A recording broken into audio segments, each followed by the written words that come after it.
ang Bombo Radio Philippines. Fully digitalized. Numero 1 sa balita, komentaryo, drama at serbisyo publiko.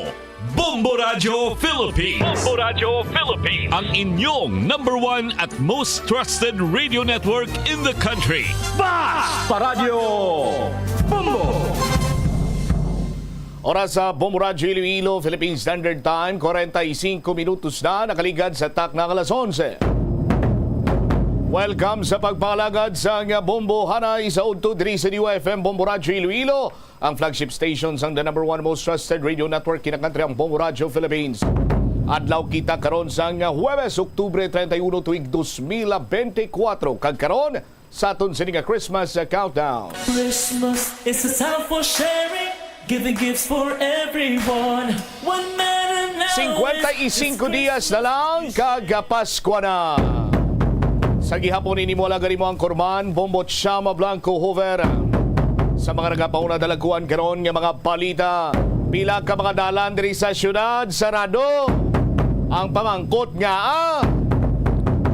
sa dugang pa nga mga balita lokal, mga residente sa Angatan sa Timao Zone 2 naga-sideline sa pagtakod sang suga, pagpaminta, paglimpyo, kag subong man pagsumbra sa mga pansyon sa Tansa Public Cemetery. Sa iban pa nga mga balita, mga nagapaminta sa nga pansyon mahina kunong income, bangod malaka lang ang tao sa Haro Cemetery. Takdanay sang kuryente sa Molo Cemetery, nagasinakaway subong adlaw. Samtang sa iban pa nga mga talupang doon nga mga balita, pila ka mga individual nga nagpadulong na subong adlaw sa mga patio agud balikawan ang pagpugok sa nga trapiko. Nagpanumdom nga hindi lang sa adlaw sang fiesta minatay ang pagbisita sa mga nagtaliwan nga palangga sa kabuhi. Subong man istoryahan nato na Banwa Department of Public Works and Highways magasugod butang sa Lalay Station subong adlaw sa kada District Engineering Office agud ma-assist sa mga commuters sa palabuton nga fiesta minatay. Sa iban pa nga mga talupang doon karon nga mga balita, turnover sa nga mga salakyan kay equipment ginpanigayon subong adlaw sa Police Regional Office 6. Muni madalagkuhan mga balita, issues kag impormasyon na main sentro karon sa aton sininga pagpangalagan diri sa palatuntunan na Bombo Hanay sa Udto. Pasiplatan tama ng mga nagapanguna kag dalagkuhan karon nga mga balita nasyonal, partikularmente pagatutukan naton ining Leon or si Super Typhoon Leon sa aton sininga mga kasimanwa. Kasunod man sa pagkabig na ni or pagdeklarar siya bilang super typhoon nga nagapamahog karon dito sa may Northern Luzon kag sa probinsya sang Luzon subong man Bicol Province. Alas 11 kahapon ang sentro sa Baguio nasiplatan sang Pag-asa nga may kalayon 300 kilometro sa nasidlangan sang Kalayan, Cagayan nga nagaangkon sinisang kabaskugon nga hangin nga nagalabot sa 185 kilometro por hora kag pagmadlos nga nagalabot sa 230 kilometro por hora. Si Baguio Leon nangin super typhoon samtang nga nagapalapit sa may area sang Batanes. Diri kagayara na karon ang Batanes sa signal number 3. Lakip na diri ang eastern portion sa Babuyan Islands, northern eastern portion sa mainland Cagayan. Signal number 2 naman na nabilin nga bahin sa Babuyan Islands, nabilin nga bahin sa mainland Cagayan, northern kag eastern portion sa Isabela, Apayao, Kalinga, northern kag eastern portion sa Abra, eastern portion sa Mountain Province kag Ilocos Norte. Samtang signal number 1 naman sa nabilin nga bahin sa Isabela, Quirino, Nueva Vizcaya, nabilin nga bahin sa Mountain Province, Ifugao, Benguet, nabilin nga bahin sa Abra, Ilocos Sur, La Union, Pangasinan, Nueva Ecija, Aurora, northeastern na portion sa Tarlac, northern portion sa Bulacan, northern portion sa Quezon, lakip na diri ang Polillo Islands, Camarines Norte, northern portion sa Camarines Sur, kag northern subong man eastern portion sa Catanduanes. Subong Huwebes, si Leon ang ginalauman nga magapadulong sa nakatundan nga bahin sa Philippine Sea. Tubtub iya nga maglandfall ini sa eastern coast sa Taiwan. Kag amo pa lang ang iya sini nga paghina. Sa Biyernes, Nobyembre 1, ang bagyo nga si Leon ang yara na sagwa sa Philippine Area of Responsibility.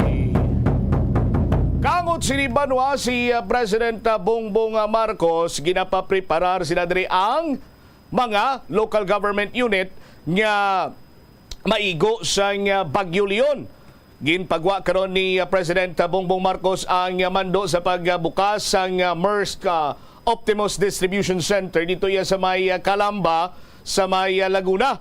Sunod rin sa presidente, siya unfortunately maabot gid or maigo naman kita diri sa bagyo. Gani nagkakadapat lamang nga magpreparar kita kuno sang Mayo.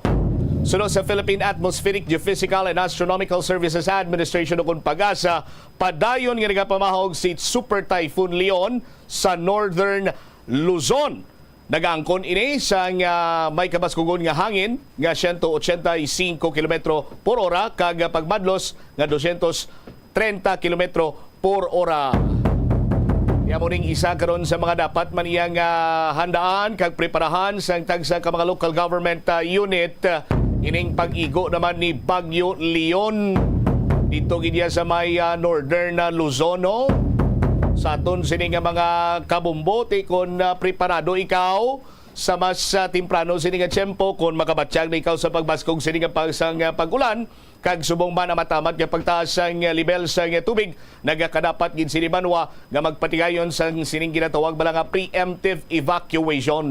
Hindi na naton pagulaton nga magtaas pang tubig kag maghulat kita sa mga rescuers para nga i-evacuate inang lugar kung sa diin man kita nahamtang mas temprano, mas Mayo. 51 minutos na nakaligad karon sa takna sining alas sa 11. Oy, sa mga kabombo nato na, markahin ang inyo sining mga kalendaryo kay man sa Nobyembre 16, tuig 2024. Amoy naton sining dugong bombo, A Little Pain, A Life to Gain. Sa aton sinimatag palamati ang dugong bombo 2024 ginlunsyar sa Bombo Radio Philippines in partnership with the Bombo Radio Philippines Foundation Incorporated. Gani sa aton sini nga mga kasimanwa mangin baganihan magadunar sang dugo kay way paiyasang may naimbento na tuga no nga pambaylo no sa aton sini nga dugo.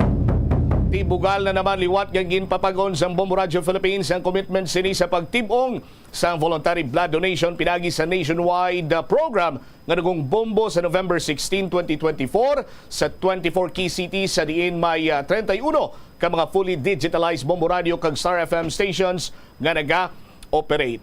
Sa dugong bombo sang nakaligad sini nga tuig, nakatipo ng Bombo Radio sa 2,502,450 cc ang sang dugo nga mayara sa equivalent sa 2,502 liters ukon 661.08 gallons ukon 12.02 drums nga nakabulig sa pagdugang sang duga or sang blood supply sa pungsod halin sa ginlunsyar ang dugong bombo masobra isa na kadekada ang nakaligad. Nakakontribute ini sang average nga 18 drums sang dugo kada tuig sa Philippine Red Cross. Ang Dugong Bombo campaign ang nag-ani sang nationwide recognition halin sa Philippine Red Cross bangod sa dako sini nga impact kag ginbansagan bilang bloodiest single-day blood donation program kag samtang nagasaulog ang Bombo Radio Philippines sa ika-58 nga anibersaryo sini nga tuig.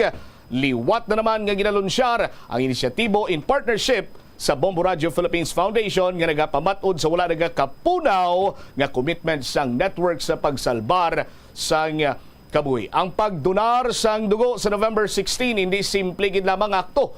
Ini ang kaygayunan nga manginbaganihan ikaw. Pinagi sa pagdonar sang dugo, may gahom ikaw nga makasalbar sang kabuhi. Wala sang substitute sa dugo. Gani ang imo contribution ang makasugpon gid sang kabuhi sang mga labing nagakinahanglan ilabi na sa tion sang medical emergency. Gani ordinaryo ka man nga pumuluyo kun hindi ang imo kaalwan sa pagdonar sang dugo sarang nga makabago sang kabuhi sang iban nga tawo. Pinagi sa dugong bombo, A Little Pain, A Life to Gain, paday nga ginatibong sang Bombo Radio ang spirit of unity kag compassion. Pagpaluntad sang partnership sa tunga sa private sector kag humanitarian organizations para sa isa ka malig-on kag matinatapon nga sosyudad. Ginaagda gid namo ng tanan kabombo kag Star Nation nga magbuylog kag mangin paganihan nga makasalbar sang kabuhi sa November 16, 2024. Ang Dugong Bombo 2024 diri sa Iloilo hiwaton sa ISAT University Gymnasium. Ang mga successful blood donors ang makabaton sang limited edition sang Dugong Bombo t-shirt apang first come first served basis ini. Apang may bastante makita nga refreshment kaangay sang free hot meals, sopas, arroz caldo, molo kag iban pa. Tinapay, subong man ilimnon, tubig, juice kag soft drinks. Gani, markahin ang inyong sininga kalendaryo, November 16, 2024, Sabado inang adlaw, ululupod kita sa ISAT University Gymnasium, magdonar sang dugo, manginbaganihan sa simple lamang nga paamaagi, pero dako ang mabulig sa aton sininga isig kaparyo. Hagada dira imo siniiyang mga classmates, imo nga barkada, imo nga grupo, no? Himuan nyo ining daw kasubong iya banding ninyo sa pagdunar sang dugo. Sa liwat Dugong Bombo 2024, a little pain, a life to gain. 55 minutos na ang nakaligad sa takna sini nga alas 11. Madamo sang nakulbaan kag subong man pangalang-alang nagapangduwa-duwa karon dira sa may area sang Ungka. Bangon man sa sining ginapayag nga nagtiko kuno ang BIM kag do kasubong nga naga-usmod. O tikon istoryahan nato ng pag-usmod hindi na naya bag-o, no? Kung naungka flyover ang aton sining nga pag-istoryahan banwa. Kay humalin sad to iya, tinagausmod na giman nga daan, nagdugang lang ang usmod. May kabumbo kita nga nagpalabot sang mensahe diri sa aton, sila nga nami subong ang design sa nga ungka flyover. Kay ang beam kag ang girder nagabawod. Di only in the Philippines, only in Iloilo lang kuno iya nga ang beam kag girder sang isa ka flyover nagabawod kag nalakip ina kuno sa design. Lapit or nalakip sa design pero ti ang mga kultura naton nga nagalabay dira mayara na sang concern kag kakulba kay basi kon na pananglitan pailayo lang, no? Basi kon na may ara dira sang hindi man or way ginalawman nga mga hitabo ti maghalong gid sa paglabay dira iya sa may Ungka area. May ara sang ginapatigayon man sini nga pagtampok kagabi giningagaw gini sa Metro Pacific kay Iloilo Waters. Ang pagtampok sa ginapayag sini iya nga do kasubong nga buslot o kung nagarumpag or kung ano ning tawag sining ginapatigayon man sini nila iya nga pag excavate dira sa may area sa may tubang lang ni or malapit sa tabok sang isa ka gasoline station. Tigilayon man sini nila nga gintampukan sang balas kag bato sa aton sini mga kabombo. Anyway, dugangan naton ini karon sa parang nga pagpalayag sa bomboana isod to detalye sa mga nagapauna kag dalagkuan nga mga balita lokal balikan ta matapos ang Bombo Network News. Tumalagsahon na lang kamo nagaupod bisan magkaon. Apang bisan anuman kuntani nga kasakuon sang miyembro sang pamilya, hatagi gid sang oras nga kamo makaupdanay sa kalanan ukon makalagaw kun wala sang trabaho. Kung nagaplano sa aktibidad agod nga maka-enjoy upod ang imong pamilya, tandaan nga ang focus nyo amo ang pag-spend sang inyo oras nga updanay kag wala dapat sang iban nga mga bagay nga ginapaminsar kaangay sang trabaho ukon homework. Pila ng imo edad?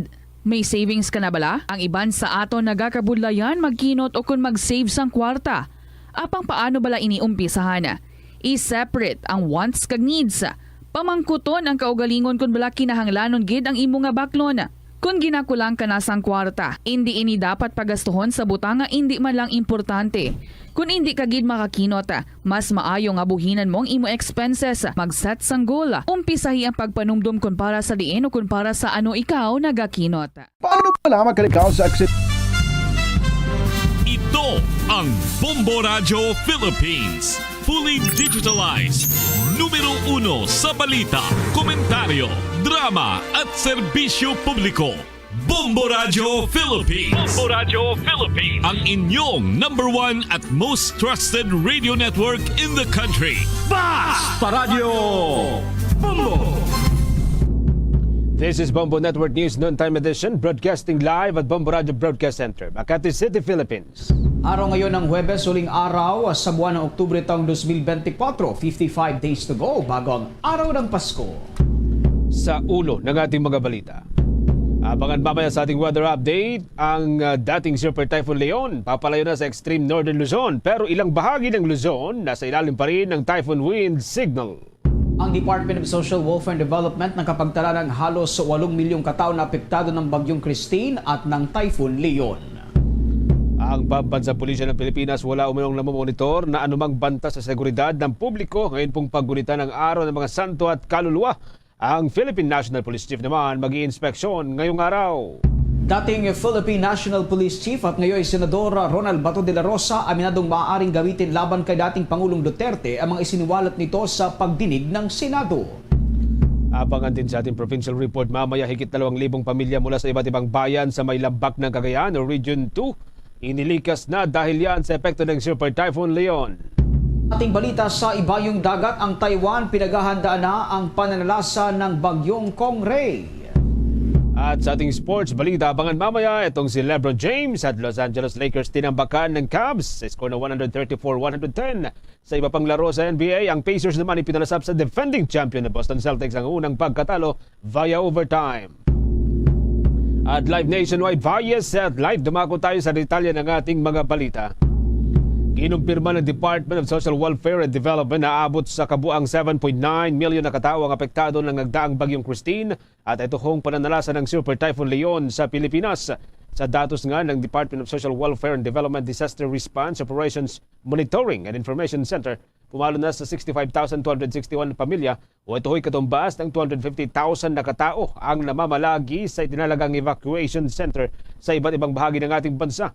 Aabot na rin sa kabuang 434,000 katao ang naiulat na lumikas at nananatili ngayon sa kanilang mga kamag-anak at nakikitira sa kanilang mga kaibigan. Dahil naman sa lakas ng mga pagulang dala ng dalawang bagyo, umabot po sa 7,914 na mga kabahayan ang naitalang totally damaged, habang 84,000 naman o 84 na kabahayan yaong tinatawag na partially damaged. Tiniyak naman ng ahensya na patuloy yaong kanilang paghahatid ng tulong sa mga naapektuhang lugar na dulot nitong dalawang sama ng panahon. Nakapag-abot na rin ng mahigit sa 635 million pesos na halaga po ng relief assistance at mga resources ang Department of Social Welfare sa mga lokal na pamalaan. Kasama na rin po dyan yung mga tulong na ibinahagi ng mga non-government organizations.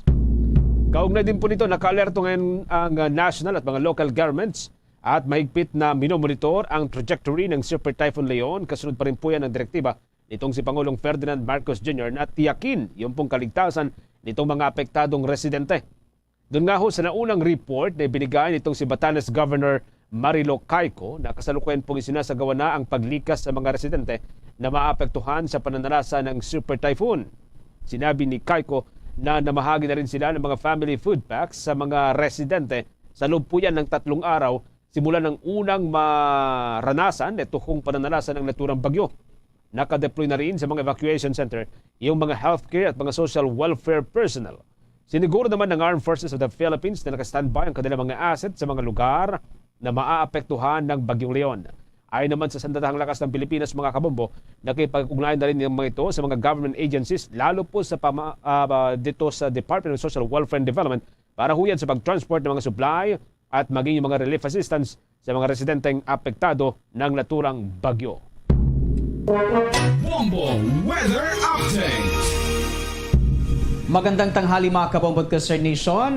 Narito na ang ating ulat panahon. Unti-unti na ngang lumalayo itong Typhoon Leon dito sa mga lugar na sakop ng extreme northern Luzon at patuloy na itong kumikilos patungo naman doon sa may bahagi ng Taiwan. At sa kabilangan ng paglayo nito mga kabombo ay asahan pa rin itong mga malalakas na pag-ulan at hangin dahil yan sa malawak na kaulapang dala ng naturang bagyo. Dito naman yan sa may extreme Northern Luzon at maging dito sa may bahagi ng Northern Luzon. At bahagyang ng humina na itong si Leon at ibinaba na ang kategorya nito sa typhoon category. At batay nga sa data ng Bombo Weather Center, huling namataan ang sentro ng Bagyong Leon sa layong 155 km north ng Itbayat, Batanes. At ito nga ay may lakas na lamang ng hangin na umaabot na lamang sa 175 km per hour malapit sa gitna at pagbugsong umaabot na lamang sa 215 km per hour. At kumikilos nga ang naturang bagyo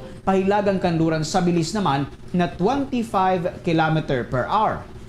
At dahil nga dito mga kabombo, nakataas na lamang itong Tropical Cyclone Wind Signal number 3 dyan ho sa lalawigan ng Batanes. At Tropical Cyclone Wind Signal number 2 naman ang nakabandera dyan sa may Babuyan Island. Samantala, Tropical Cyclone Wind Signal number 1 naman ang umiiral pa rin sa may bahagi ng mainland Cagayan, Isabela, Apayao, Abra, Kalinga, Mountain Province, Ifugao, northern portion ng Benguet, lalawigan ng Ilocos Norte at Ilocos Sur. Mga kabombo, inaasahan pa rin na magla-landfall na lamang itong bagyo dito naman sa may eastern coast ng Taiwan ngayong hapon at tatawirin nga nitong si Bagyong Leon ang kalupaang sakop ng Taiwan bago tuluyang lumabas sa Philippine Area of Responsibility mamayang gabi o bukas naman ng madaling araw at ihina naman etong naturang bagyo pagkatapos na maglandfall dito nga sa kalupaan ng Taiwan at after na maglandfall dito inaasahan naman itong magla-landfall dito naman sa kalupaan ng China. Sa ngayon, Bombo Genesis, wala tayong namomonitor ng mga panibagong cloud cluster sa loob at labas ng Philippine Area of Responsibility na maaaring maging low pressure area sa mga susunod na araw. Bombo Genesis. Okay. Bombo Vic, kaunti paglilinaw lamang sa mga kababayan din natin siguro na mga nagtatanong ho ngayon. Paano dahil nababanggit mo kanina posibleng maglandfall mamayang hapon o mayang gabi dyan sa may part ng Taiwan etong Bagyong Leon pero ito ay makakaapekto pa rin sa Pilipinas dahil yung Taiwan ay part doon sa Philippine Area of Responsibility, Bombo Victor?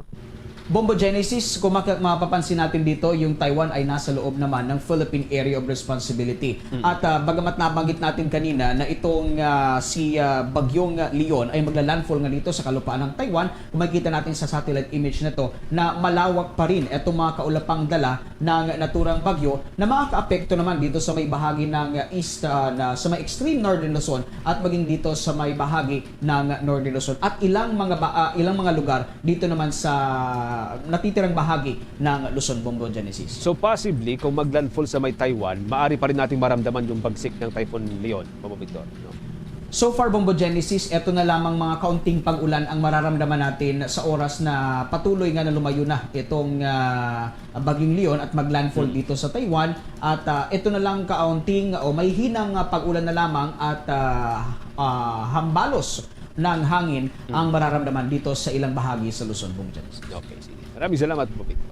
Yan muna ang aking ulat panahon. Balik sa iyo, Bombo Genesis. Dagdagan pa natin ang ating mga balita. Hinimok ng pamunuan ng Office of Civil Defense sa mga mamayan sa Luzon na planuhin pong mabuti ang mga biyahe ngayon pong paggunita ng Araw ng Mga Santo at Araw ng Mga Kaluluwa taong 2024. Ginawa po ng ahensyang naturang paalala dahil yan sa posibilidad na maulan na panahon pagsapit po ng November 1 at November 2 dahil po yan sa epekto ng Super Typhoon Leon. Sa isang pahayag, sinabi po nitong si National Disaster and Risk Reduction Management Council spokesperson Director Edgar Pusadas, bagamat ang focus ng monitoring ay nasa bahagi po ng Northern Luzon, mararanasan pa rin ang epekto ng naturang sama ng panahon sa iba pang bahagi ng ating bansa. Kabilang sa mga lugar na makakaranas po ng masamang lagay ng panahon ay dyan po sa may bahagi ng Western Visayas, Eastern Visayas, Zamboanga Peninsula hanggang doon sa may bahagi po ng Northern Luzon, pati na po ang Bangsamoro region in Muslim Mindanao. Nakabandera naman ang red alert status sa marami pong rehiyon sa Pilipinas bilang preparasyon dito ho sa bagyong o yung mga pag-ulan na dulot pa rin po ng Bagyong Leon na sa ngayon nga ay patuloy na pong lumalayo sa landmass ng Pilipinas. Sa kaugnay pa ring mga balita, mga kabombo ka Star Nation, naka-preposition na rin ang nasa 2,000 mga family food packs para ho sa mga residente dyan sa may Batanes, ang pinakadulong bahagi po ng Pilipinas sa norte. Ito pong tiniyak ng Department of Social Welfare and Development sa pamamagitan po ni Undersecretary for Disaster Response Management Group, Diana Ros Cahipe. Sinabi ho ni Asik Cahipe na dagdag na 5,500 na family food packs ang nakatakda na ipadala ho sa Batanes na isasakay naman sa barko ng Philippine Coast Guard at iyan po ay magmumula doon sa may bahagi ng Pangasinan, parte ho ito ng Ilocos Region. Sa ngayon ay hinihintay na lamang na maging magandang panahon o lagay po ng panahon sa kapubiyahe patungo ho dyan sa may Batanes. Kung maalala, pinag-uutos po ni Pangulong Marcos mga kabombo Castor Nation sa mga lokal na pamahalaan at lahat po ng mga concerned agencies, national man yan o mga local, na mahigpit na monitor ang galaw ng Super Typhoon Leon at maging handa sa magiging epekto ng bagyo. Sinabi ni Cahipe na sandali na ibaba ang gale warning at makalipad ang mga air assets kagad na simulan ang pamamahagi po ng family food packs sa mga residente doon po sa may Batanes. Siniguro naman ng Department of Social Welfare and Development na mamamahagi rin sila ng mga mainom na tubig sa mga apektadong residente. Sa kaugnay na balita, tiniyak naman ang pamunuan ng Armed Forces of the Philippines o AFP na kanilang paiigtingin ang pagkasagawa ng search, rescue at relief efforts sa mga lugar na sinalanta ng Bagyong Christine at naapektuhan naman ng bagyong si Leon. Ginawa ng Armed Forces of the Philippines ang naturang pahayag kasunod ng bantangan ng Typhoon Leon sa ilang lugar dyan naman sa hilagang bahagi ng Luzon, partikular na sa lalawigan ng Batanes. Bagamat ito ngang naturang bagyo ay papalayo na dyan sa may bahagi ng extreme northern Luzon.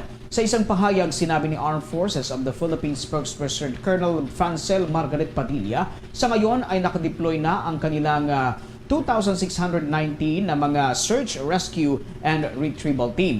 Bit-bit ng naturang grupo ang aabot naman sa 4,900 na mga kagamitan. Kaugnay nito ay nanindigan naman ng Armed Forces of the Philippines na hindi sila matitinag o titigil sa pagharap sa anumang kalamidad para iligtas ang mga nangangailangang Pilipino. Sa kaugnay pa ring balita mga kabombo, tiniyak naman ng Armed Forces of the Philippines na naka-standby ng kanilang mga air assets para humaghatid ng mga relief goods o mga relief supplies sa mga naapektuhan ng Super Typhoon Leon, lalo ho dyan sa may Northern Luzon. Ayon pa rin kay Armed Forces of the Philippines spokesperson Colonel Francel Margaret Padilla, nakahanda na mga nasabing air assets at sa katunayan na ikarga na rin iyaong mga supplies, mga relief goods at mga supplies at maaari pong lumipad sa sandaling gumanda na ang panahon. Sinabi ni Colonel Padilla na makakaasa ang publiko na ang sandatahang lakas ay masasandalaan sa panahon po ng pangangailangan. Inayag din ni Colonel Padilla na malaking tulong ang mga aircraft mula ho sa iba't ibang mga bansa. Kabilang po dito ang mga air assets mula po sa Indonesia at maging sa Brunei at kasama ho rito ang C-130 na cargo plane ng Singapore at yung Eurocopter 725 mula naman po ito sa Malaysia at ito ho'y sa paghatid ng mga tulong sa mga kababayan po natin na naapektuhan ng bagyo. Kahapon mga kabombo, araw ng Miyerkules, 2 Indonesian aircraft ang dumating ho sa bansa. Kasama po dito ang H-225M at yung Mi-17V5 helicopters. Kasama rin po dito ang C-295 ng bansang Brunei ang dumating po sa Pilipinas. Tumulong po ito sa pagpapatuloy na rescue and relief operations sa mga lugar na hinagupit una ng Bagyong Christine at ito kung kasalukuyan pong hinahagupit ng Super Typhoon Leon. Pinasalamatan din ni Colonel Padilla mga banyagang bansa sa kanilang inihatid na tulong. Samantala, ang pamunuan ng Philippine National Police siniguro na malang namomonitor na banta sa security ng publiko ngayong panahon ng araw ng mga patay at mga kaluluwa. At ang Philippine National Police Chief naman na si Marbila mag-i-inspeksyon ngayong araw bilang bahagi pa rin ng paghahanda ng Todos Los Santos. Sabi natin ang buong detalye, tinutukan niya ni Bombo Kelly Cordero.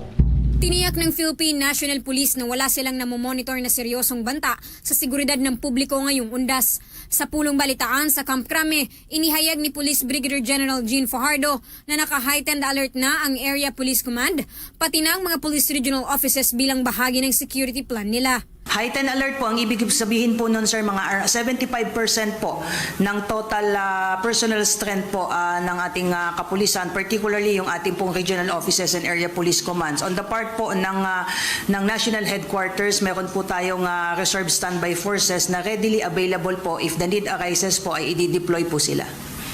Sa ngayon, nakadeploy na umano ang nasa 21,000 kapulisan para siguruhin ang kaligtasan ng mga bibisita sa sementeryo at mga babiyahe pa uwi sa kani-kanilang mga probinsya. Nakadepende na rin umano sa mga regional directors kung dadagdagan nila ang police deployment depende sa kinakailangan sa kasalukuyang security situation sa kani-kanilang lugar. Kasunod nito, naka-establish na rin ang mga police assistance desk sa mga sementeryo, sa mga public transportation hubs, kabilang na ang seaports at airports. Kasama na rin umano dito ang mga K9s para tumulong sa pag-secure ng mga bagahe ng mga pasahero. Sa ngayon po ma'am, ay wala pa naman po tayong namomonitor na mga credible at seryosong banta po para po sa pag-observe po natin ng undas. Pero kagaya po ng ating laging sinasabi, we are maintaining our security stance and measures po at yung ating pong coordination sa ibang mga security forces to ensure po na hindi po tayo malulusutan ng anumang banta po sa seguridad.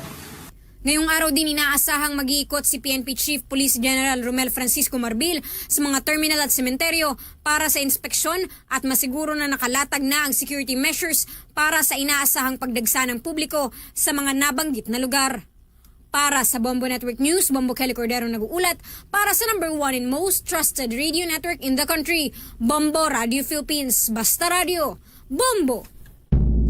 Oras na natin 16 minutes makalipas ang alas 12 ng katanghalian. The time check was brought to you by Dunkin, pasalubong ng bayan. Sa iba pa ang mga updates, mga kabombo, iginiit ng Land Transportation Office ang pagnanais nitong makapaghatid ng hassle-free at ligtas na biyahe para huyan sa mga motorista kasabayan ng paggunita ng Araw ng mga Santo at Araw ng mga Kaluluwa. Dahil po rito, sinabi nitong si Land Transportation Office Chief Assistant Secretary Vigor Mendoza na aalalay ang mga personal ng ahensya sa mga bus terminal, mga pangunahing lansangan at maging sa mga lugar na inasahan pong dadagsain ng maraming mga tao, maraming mga biyahero. Una nang nag-deploy ang Land Transportation ng mga personal nito para umalalay sa mga biyaherong uuwi sa kani-kanilang mga lugar o kani-kanilang mga probinsya. Marami sa mga ito ay nagsasagawa ng inspection sa mga pampasaherong sasakyan para humatiyak ang roadworthiness.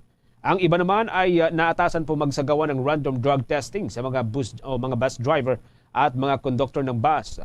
Ayon pa rin kay Mendoza II, umaasa ang kanyang opisina na makipag-cooperate ang mga bus companies at gagawin nila ang kanilang parte upang matiyak na mabantayan at maprotektahan ang kapakanan nituhong mga biyahero. Samantala mga kabombo, aabot naman sa kabuang 458 na mga traffic enforcers ang ipinakalat ng Land Transportation Office dito sa National Capital Region bilang bahagi po yan ng paggunita ng Araw ng mga Patay at Araw ng mga Kaluluwa ngayong taon.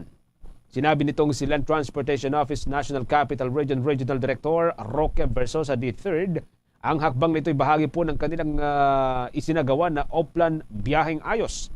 Paliwanag po nitong si Versosa, katuwang ng ahensya ang iba pang mga ahensya ng pamahalaan para humatiyak ang katiwasayan at yung kaligtasan ng publikong bibiyahe ngayon pong panahon.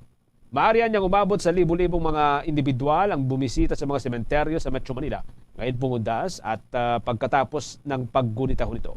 Una po rito ay nagsagawa na rin ng terminal inspection ang Land Transportation Office para humatiyak ang safety ng mga pasahero.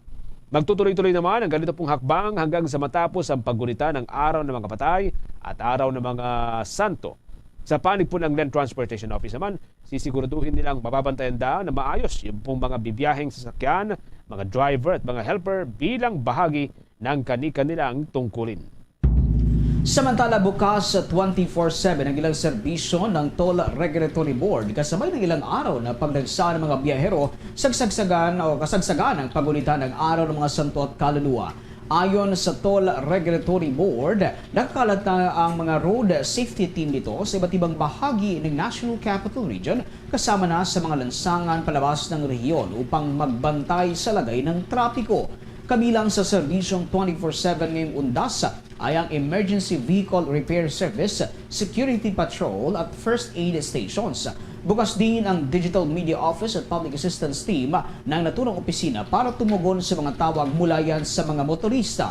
Ayon sa Toll Regulatory Board, bahagi ng kanilang tungkulin ay ang suriin kung handa rin ang mga toll service facilities sa paglobo ng mga motorista. Sa kasalukuyan nakapagtayo na rin ng Toll Regulatory Board ng mga motorist assistance stations at nasigurong bukas ng lahat itong mga toll lanes habang ipinatutupad din ang libreng towing service sa Class 1 vehicles.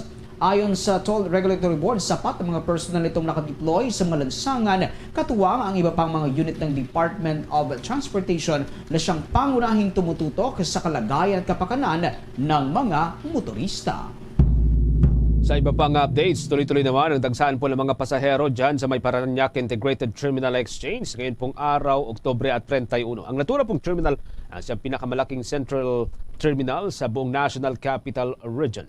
Batay po sa record ng Parañaque Integrated Terminal Exchange, mga kabombo, mula po kaninang madaling araw hanggang sumapit po ang alas 9 po kaninang umaga, mayroon na pong mahigit sa 37,000 na mga pasahero yung pong naitalang pumasok sa terminal para ho naghahangad na bumiyahe patungo sa kanilang mga probinsya.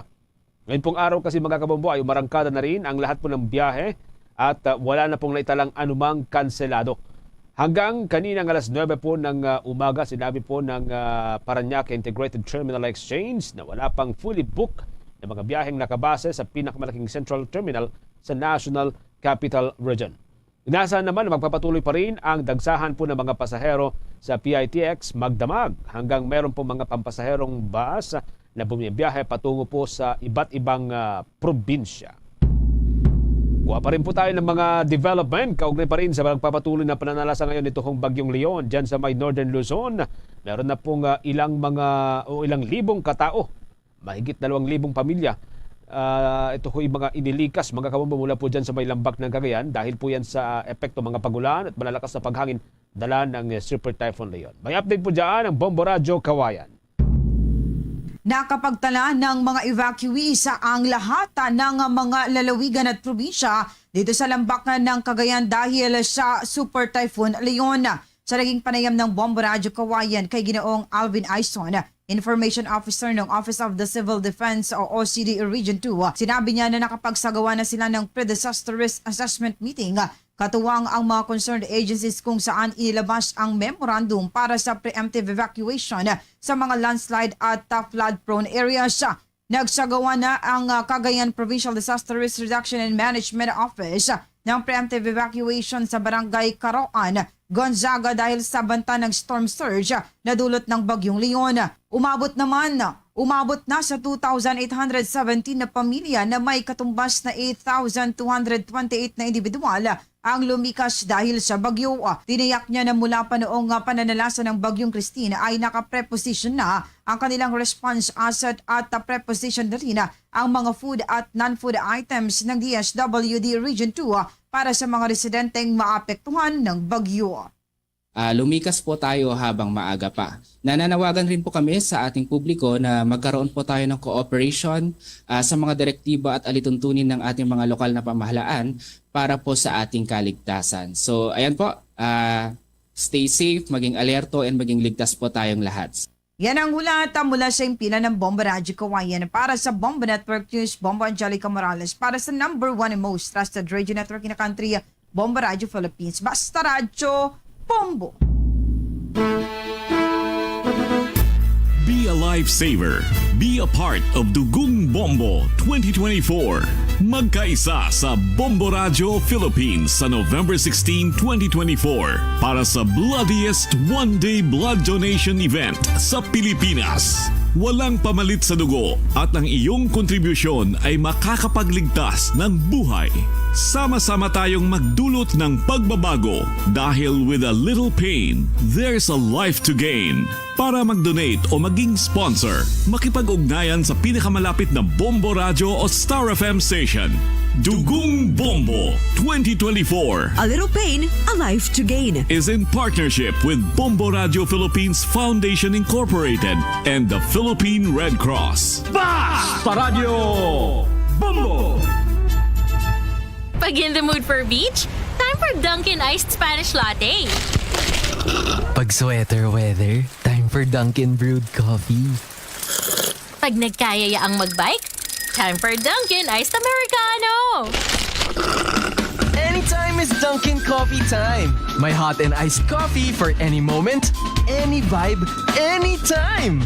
Eh, ikaw? Time for Dunkin' coffee, hot or iced. Dunkin, pasalubong ng bayan. At ngayon, sa pagpapatuloy ng iba pang pangunahing mga balita. 25 minuto, makalipas ang alas 12 ng katanghalian. Bago po ang paggunita ng araw ng mga patay, mga kabombo Castro Nation, pinapalalahanan po ng Metropolitan Manila Development Authority ang publiko na panatilihin ang kalinisan sa mga sementeryo sa Metro Manila. Ayon po sa Metropolitan Manila Development Authority, nagsimula na ang kanilang mga tauhan sa paglilinis ng mga sementeryo. Ito ay bilang paghahanda sa paggunita sa araw ng mga kaluluwa at araw ng mga patay. I-deploy naman ang mga personnel ng naturang ahensya sa mga sementeryo sa Metro Manila hanggang sa Nobyembre 3. Sa loob po ng mga panahong ito ay mandato ng mga tauhan ng ahensya na umalalay sa mga lokal na pamalaan na nakakasakop sa bawat sementeryo. Kabilang naman sa mga nahahakot na mga personnel ng Metropolitan Manila Development Authority, mga kabombo, tuwing araw ho ng mga patay at araw ho ng mga santo ay ang mga pinagkainan nito hong mga bumisitang mga kamag-anak at yung mga pamilya na basta na lamang itinatapon sa kung saan-saan. Particular na rito yung mga paper plates, mga styrofoam, mga plastic cups, balat po ng mga chichirya at iba pang mga kahalintulad na basura.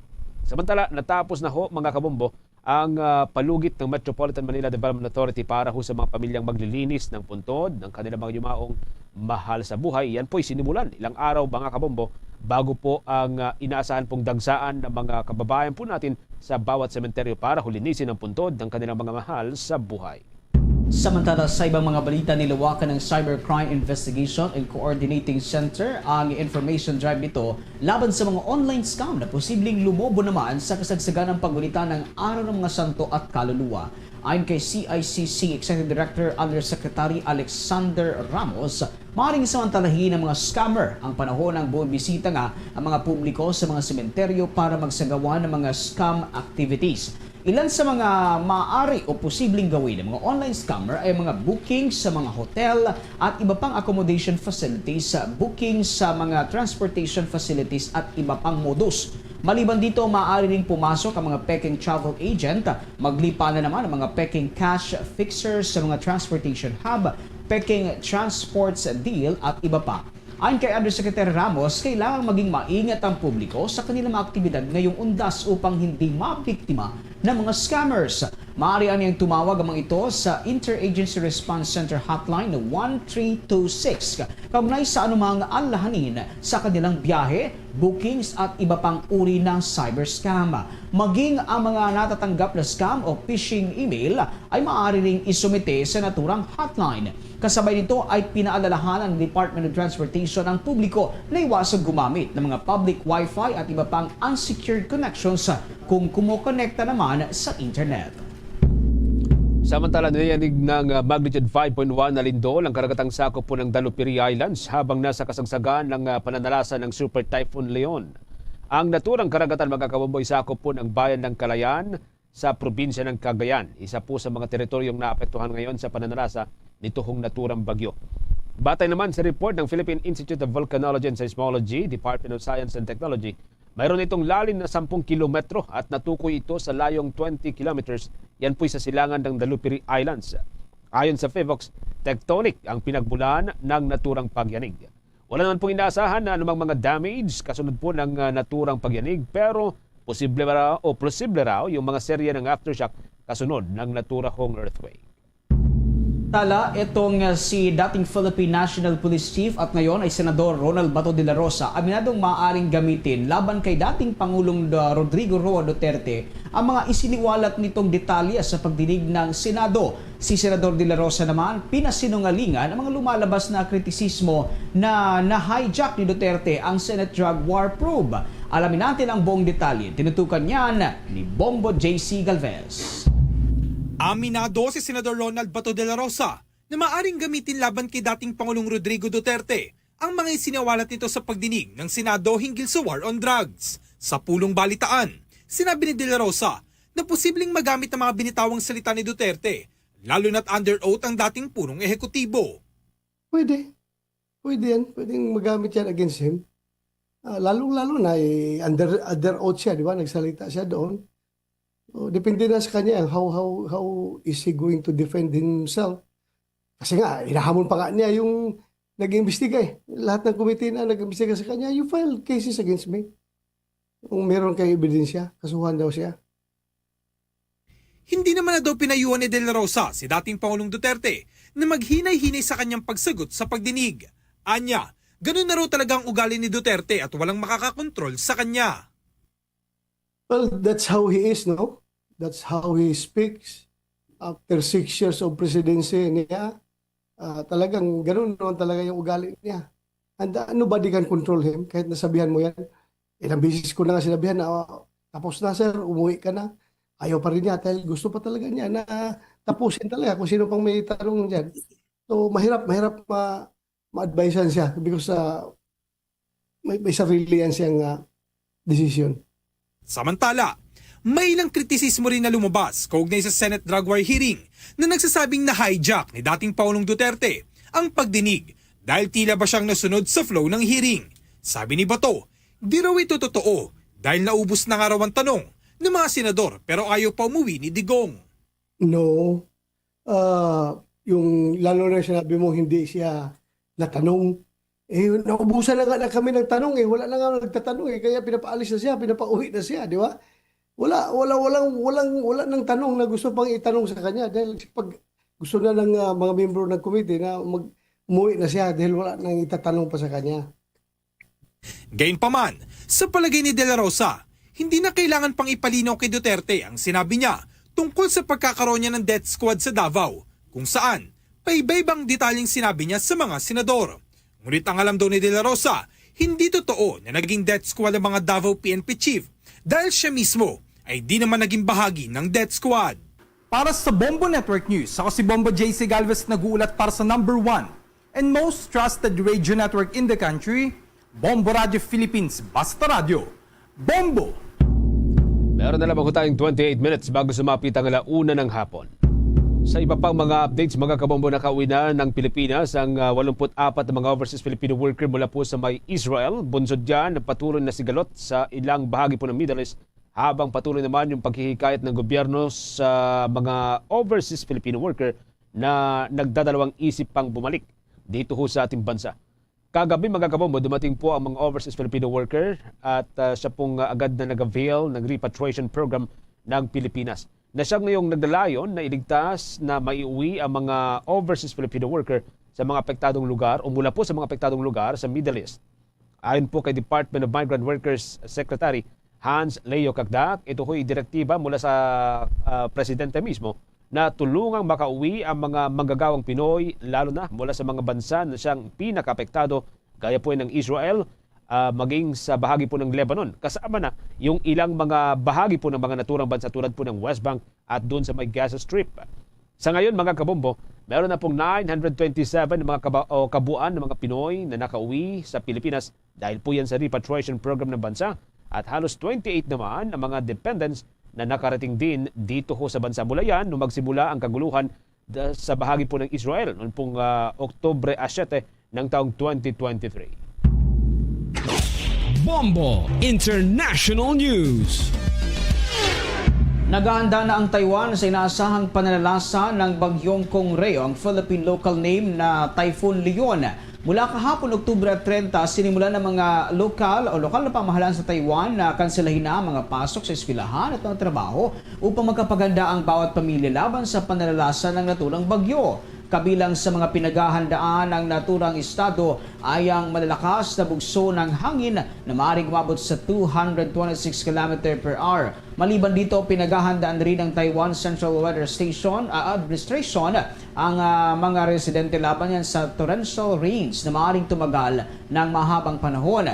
Kinabibilangan ito ng County at Haulian County. maging ang iba pang mga lugar dyan ho sa may bahagi ng Taiwan. Inabisuhan na rin ng pamahalaan ng Taiwan ng mga residente na magsagawa na ng maagang paglikas kung kinakailangan, kasabay ng pagbubukas naman ng mga local evacuation center ng naturang estado. Batay nga sa pagtataya ng Central Weather Administration ng Taiwan, maaaring makaranas ng mabigat na tuloy-tuloy na mga pag-ulan ang malaking bahagi ng Taiwan mula ngayong umaga hanggang bukas, Nobyembre 1, dahil yan sa naturang bagyo. Bombo Sports News. Sa ating sports balita para po sa mga NBA fans, magkakabombo patuloy pong pag-arangkada ng Cleveland Cavaliers matapos nitong ibulsa ang ikalimang panalo sa pagsisimula ng 2024-2025 season. Daan upang mapanatili nito, yun pong malinis na record. Ito ho'y 5 wins at wala pang talo. Nagawa ito ng Cavs matapos tambakan ng 24 big points ang Los Angeles Lakers 134-110. Binuhat po ng sentrong si Jarrett Allen ang Cavs sa kanya pong 20 points, 17 rebounds, habang 24 points naman at 6 na assists ang ibinulsa ng shooter na si Donovan Mitchell at 25 points ang naging kontribusyon ng forward etong si Evan Mobley na nagsisilbi rin bilang forward at sentro. Hindi po nakaya ng Lakers na tapatan etong 17 3-pointers ng Cavs at tanging 6 na 3-pointers lamang ang naiganti po nila mula po sa kabuuan na 28 3-pointers na kanilang pinakawalan. Muli pong gumawa ng 26-point performance etong si 4-time NBA champion superstar LeBron James, habang 22 points at 14 rebounds naman ang ipinakita ng sentrong si Anthony Davis sa pagkatalo ng Lakers. Nagawa ho ng Cavs ang panalo sa kabila po yan nito hong 28 free throws na ipinasok ng Lakers. Ginawaran ho kasi ang Lakers ng kabuang 33 o 33 mga free throws habang 8 lamang ang ibinigay sa Cavs. Sa 8 iginawad na free throws, mga kabombo, 5 lamang ang kanila pong naipasok. Ang maraming free throw ay dahil na rin doon sa 26 personal foul na itinawag laban sa Cleveland. Sa kabila po ng maraming foul, nagpakita pa rin ang Cavs ng magandang depensa at nagbulsa ang koponan ng 14 na steals sa kabuuan po ng laban. Labis ding binantayan ng koponan itong point o 3 yun pong free throw area at kumamada po ng 76 points sa ilalim po nito. Dahil sa pagkatalo, bumagsak sa 3-2 o 3 panalo at 2 pagkatalo itong Los Angeles Lakers sa loob po ng unang 5 game ngayon pong 2024-2025 season. Ito po ang unang pagkakataon naman, mga kabombo, na makagawa ng ganitong record ang Cleveland Cavaliers. Itong 5-0 record mula po yan noong 2016 kung kailan naglalaro pa itong si LeBron James doon sa Cleveland Cavaliers, at ng time na yon ay nagawa po nilang maipanalo ang kampyonato laban sa Golden State Warriors. Sa iba pang laro sa NBA, ngayon pong araw ipinalasap naman ng Indiana Pacers ang unang pagkatalo sa defending champion na Boston Celtics ngayon pong season. Sa higpit po ng laban ay inabot po ng overtime bago tuluyang pataubin ng Pacers ang Boston sa score na 132. Pinilit po ng Boston na bumangon sa pagkakabaon mula ho sa unang quarter hanggang sa third quarter. At sa pagtatapos ng third quarter, hawak na po kasi ng Pacers itong 14 na puntos na kalamangan. Gayunpaman, sa pagpasok po ng fourth quarter ay pumilit pong bumangon ng Boston at gumawa po ito ng 38 points habang tanging 24 points lamang ang naiganti ng Indiana. Pagpasok po ng overtime, natuloy po ang habulan sa score sa pagitan po ng dalawang koponan hanggang sa may tablang score sa 132-all. 36 seconds ho yan bago matapos ang overtime. Bago ang huling 6 na segundo ng laro at nagpasok po itong si Pascal Siakam ng 3-pointer. Sinubukan naman itong si Jaylen Brown na gumanti at tinangka ang isang 3-pointer, ngunit hindi ito pumasok sa basket. 3 player po ng Pacers ang gumawa ng triple-double o double-double sa naturang performance. Kinabibilangan po ito ni Tyrese Haliburton. Siya po gumawa ng 17 points at 12 assists. Pascal Siakam, 29 points at 11 rebound. At itong si Bennedict Mathurin, 30 points at 12 rebound. Sa Celtics naman, nasayang lamang ang 37 points itong si Jason Tatum, kasamang 25 points at 6 na rebound nitong si Jaylen Brown. Tulad po ng mga nakalipas na patalo ng Pacers, malaking bahagi ng kanilang mga puntos ay sa pamagitan po ng mga assists. Sila po gumawa ng 32 assists. Binantayan din ng Pacers ang paint area at nagbulsa rito ng 62 points kumpara po sa 44 points lamang na nagawa ng Boston Celtics. Samantala na kumpleto na ng Miro Systems ang paggawa ng kabuang 110,620 na automated counting machines na magagamit naman sa 2025 midterm elections sa bansa. Ayon sa Commission on Elections, nagawa ito ng service provider na Miro 2 buwan bago ang tinakdang deadline para makumpleto ang kinontratang trabaho sa ilalim yan ng procurement project na tinatawag na Full Automation System with Transparency Audit Count. Maliban sa 110,620 na automated counting machines, kompleto na rin ang iba pang mga kakailanganing kagamitan para maayos na paggamit ng mga ito. Kinibilangan ito ng external batteries na magagamit para sa mga makina, mga power cords, SD cards, thermal paper, smart cords para naman sa mga electoral board at iba pang mga mahalagang kagamitan. Una nang na-deliver ng Miro Systems ang iba pang mga makina na unang nagawa ng kumpanya nito itong nakalipas sa mga buwan.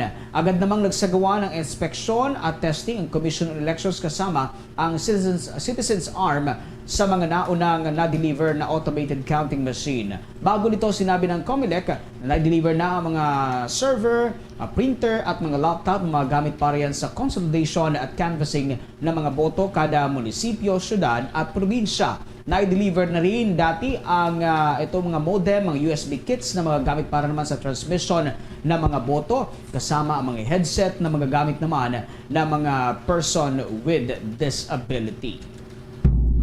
Meron na lamang ko tayong 19 na minuto bago sumapit ang 1:00 ng hapon. Kuha pa tayo ng mga dagdag na mga report. Mga kabombo, ang Department of Agriculture siniguro na patuloy lamang yung pong pagtutok o pagtuturok ko ng mga vaccine, mga bakuna sa mga baboy na positibo sa African Swine Fever. Yan po'y ilang linggo bago ang pagpasok ng Pasko. May update po dyan si Bombo Bea Pinesa. Siniguro ng Department of Agriculture na tuloy-tuloy lamang ang pagtuturok ng mga vaccine sa mga African Swine Fever positive na mga baboy dahil sa napipintong demand dito sa merkado ilang buwan bago ang Pasko. Paliwanag ni Department of Agriculture Secretary Francisco Tio Laurel Jr., paubos na ang naunang 10,000 vaccines na dumating sa bansa para ipamahagi sa mga hog raisers habang paparating naman ang panibagong 150,000 doses ng mga bakuna na handa na ring matanggap ng ahensya para muli ding ipamahagi sa iba pang mga tagapag-alaga ng mga baboy sa mga apektadong lugar. Paubos na yung ating 2,000, initial 10,000, paubos na. As we speak, tuloy-tuloy naman yung implementation, no? Then yung next 150,000 doses, ready na i-roll out. Dagdag pa ni Laurel, mas maigi na mabigyan din ng mga growers na walang sakit ng mga naturang bakuna para mas maging sigurado na hindi magkakaroon o matatamaan ng ASF ang mga ito. Ang effectiveness rate anya ng pagtuturok ng mga vaccine sa mga growing swine ay mas mataas kaysa sa pagtuturok nito sa mga apektadong baboy. Well, mas maganda talaga iturok yun sa mga growers na hindi na walang sakit. So it makes sure that they will not be affected by ASF. Ang efficacy rate for is very, very high. Para sa Bombo Network News, Bombo Bea Peniza nag-uulat para sa #1 and most trusted radio network in the country, Bombo Radio Philippines. Basta Radio, Bombo! Samantala, magsisimula na ang 3 buwan na close fishing season sa mga isdang mackerel at sardinas sa ilang mga karagatang sakop ng ating bansa. Sa ilagang silangan ng Palawan, sisimula na ang implementasyon nito at bukas yan, Nobyembre 1 ng kasalukuyang taon. Sa Visayan Seas naman at Zamboanga Peninsula, magsisimula ang 3 buwan na pagbabawal manghuli ng naturang mga uri ng isda sa Nobyembre 15 ng taon ito. Ang mga naturang lugar ay mga nagsisilbing pangitlugan ng mga isdang mackerel at sardinas kaya pinoprotektahan ito ng pamahalaan bilang bahagi ng conservation effort nito sa mga naturang uri ng isda. Sa kasagsagan ng 3 buwan, ipinagbabawal nga ang panghuhuli ng mga naturang uri ng isda at sino mang mahuling gagawa nito ay pagmumultahin ng hanggang sa 200,000 pesos o pagkakakulong ng hindi tatagal ng 6 na buwan. Batay na rin yan sa itinakda ng Section 823 ng Republic Act No. 4003 na mas kilala bilang Fisheries Act. Tinayap naman ng Department of Agriculture ang kasapatan ng isda sa kasagsagan ng 3 buwan na close fishing season. Kabilang narito ang pag-angkat ng ilang metrong tonelada ng galunggong bilang karagdagang supply sa mga lokal na merkado. Sa kaugnay pa ring balita, mga kabombo, tiniyak naman ni Canned Sardines Association of the Philippines Executive Director Francisco Buencamino yung pong kasapatan ng supply ng sardinas sa kabila po yan na pag-iral nitong closed fishing season. Mula ho kasi bukas, mga kabombo, Nobyembre 1, ipapatupad na po ang close fishing season sa hilagang silangan po ng Palawan at habang magsisimula naman sa Nobyembre 15 sa Visayan Sea at sa Zamboanga Peninsula. Magtutuloy-tuloy itong close fishing season mga kabombo hanggang sa Pebrero o sa kalagitnaan na po ng Pebrero ng susunod na taon. Magtatagal po ito ng 3 buwan kung saan bawal muna yun pong manghuli ng mga isdang mackerel at ito hong mga sardinas o isdang tamban na siya pong kalimitang ginagamit sa mga canned sardines. Ayon pa rin kay Executive Director Ben Camino, bago pa man ang implementasyon ng naturang pulisiya ay nakahanda na ang kanilang grupo para hutugunan ang posibleng lulubong demand o itong konsumo ng sardinas habang nasa kasagsagan nito. Anya dati nang nag-ipon ng stock ang mga sardinas at mga mackerel itong grupo ng mga canned sardines manufacturers sa bansa. Ang mga naipong stock ay dati na rin pong nailagay sa mga storage facilities, dumaan sa mga processing plant at handang ilabas para humatugunan ang konsumo o itong pagtaas ng demand.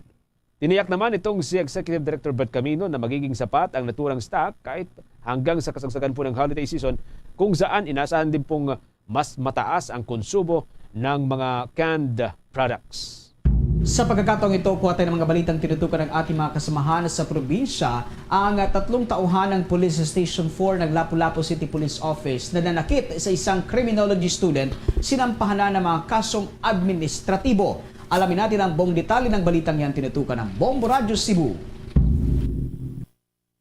Sinampahan ng City Internal Affairs Service ng administrative charges ang 3 tauhan ng Police Station 4 ng Lapu-Lapu City Police Office na inakusahan ng pananakita sa isang 20 anyos na criminology student noong Oktubre 4 nitong taon. Kung saan sinasabing ang 20 anyos na lalaki ay inakusahang kumuha ng ilan sa mga gamit sa bahay na kanyang binabantayan. Sa eksklusibong panayam ng Bombo News Team kay Police Lieutenant Colonel Christian Torres, ang tagapagsalita ng Lapu-Lapu City Police Office, sinabi nito na isinampa ng pamilya ng criminology student ang kaso laban sa 3 pulis noong Oktubre 16. Ang mga akusado ay 2 intel operative at isang investigador na nakaduty ng mangyari ang umano'y pananakit. Dagdag pa nito, nanatili sila sa holding and accounting unit ng pulisya habang nagpapatuloy ang pagdinig sa kasong kanilang kinakaharap. Samantalang, makakabalik na sa dati nilang assignment ang 3 pang tauhan ng Police Station 4 ng Lapu-Lapu City Police Office kasama ang dati nilang hepe, chief clerk at desk officer na naka-duty noong oras na iyon. Ito ay kung sakaling ma-cleared na sila sa isinasagawang investigasyon ng LCPO. Gayon pa man, idinagdag ni Torres na depende pa rin kung itatalaga pa rin sila sa Police Station 4. Sa ngayon, ibinunyag ni Torres na ang 3 pulis na kinasuhan ng SIAS ay hindi pa nakakatanggap ng kopya ng reklamo. Kaya po nag-conduct po tayo ng motu proprio investigation. Dergo po ng relieve yung hepe, pati na po yung mga personnel na nandun during insidente na alleged na binaltrato yung criminology student po. Mula rito sa probinsya at lungsod ng Cebu, Bombo Cherime Balingat. Para sa #1 and most trusted radio network in the country, Bombo Radio Philippines, Basta Radio. Bombo! Oras na natin 12 minutes bago sumapit ang 1:00 ng hapon. The time check was brought to you by Dunkin, pasalubong ng bayan. At sa pagkakataong ito, kuha pa tayo ng mga development, mga kabombo. Ito ho'y unahin po natin dyan sa may bahagi po ng Spain. Ito ho'y kabilang doon sa tinutugunan o ito hong binabantayan ng ating mga provincial station. Ang patay doon ho sa, o bilang ng mga patay sa pinakamalalang pagbaha sa Espanya sa loob po ng ilang dekada. Maaari daw kung pumalo pa sa mahigit 100 katao. May update po dyan at mga exclusive interview ang Bombo Radio Iloilo. Pinangangambahan na pumalo pa sa mahigit 100 ang naitalang namatay sa malawakang pagbaha sa Espanya. Ito ay kasunod ng malakas na pagbuhos ng ulan na nagresulta sa flash flood at tinuturing na pinakamalalang pagbaha sa loob ng ilang dekada mula noong 1973 kung saan nasa 150 ang patay sa baha. Ayon kay Bombo Maria Edzel Parero Lopez, Bombo International Correspondent sa Spain, pinaka-apektado dito ay ang Eastern Valencia at Southern Andalusia regions. Nasira rin ang maraming mga tulay at mga gusali. Nalubog din sa taas ng tubig baha ang maraming mga sasakyan. Nakapagdeklara na si Prime Minister Pedro Sanchez ng 3 days of mourning matapos ang kalamidad. 3 days of mourning niya dineclare ng pamalaang Espanya para sa mga naapektado ng tubig baha ng mga tao na namatay at sa mga pamilya din na namatayan.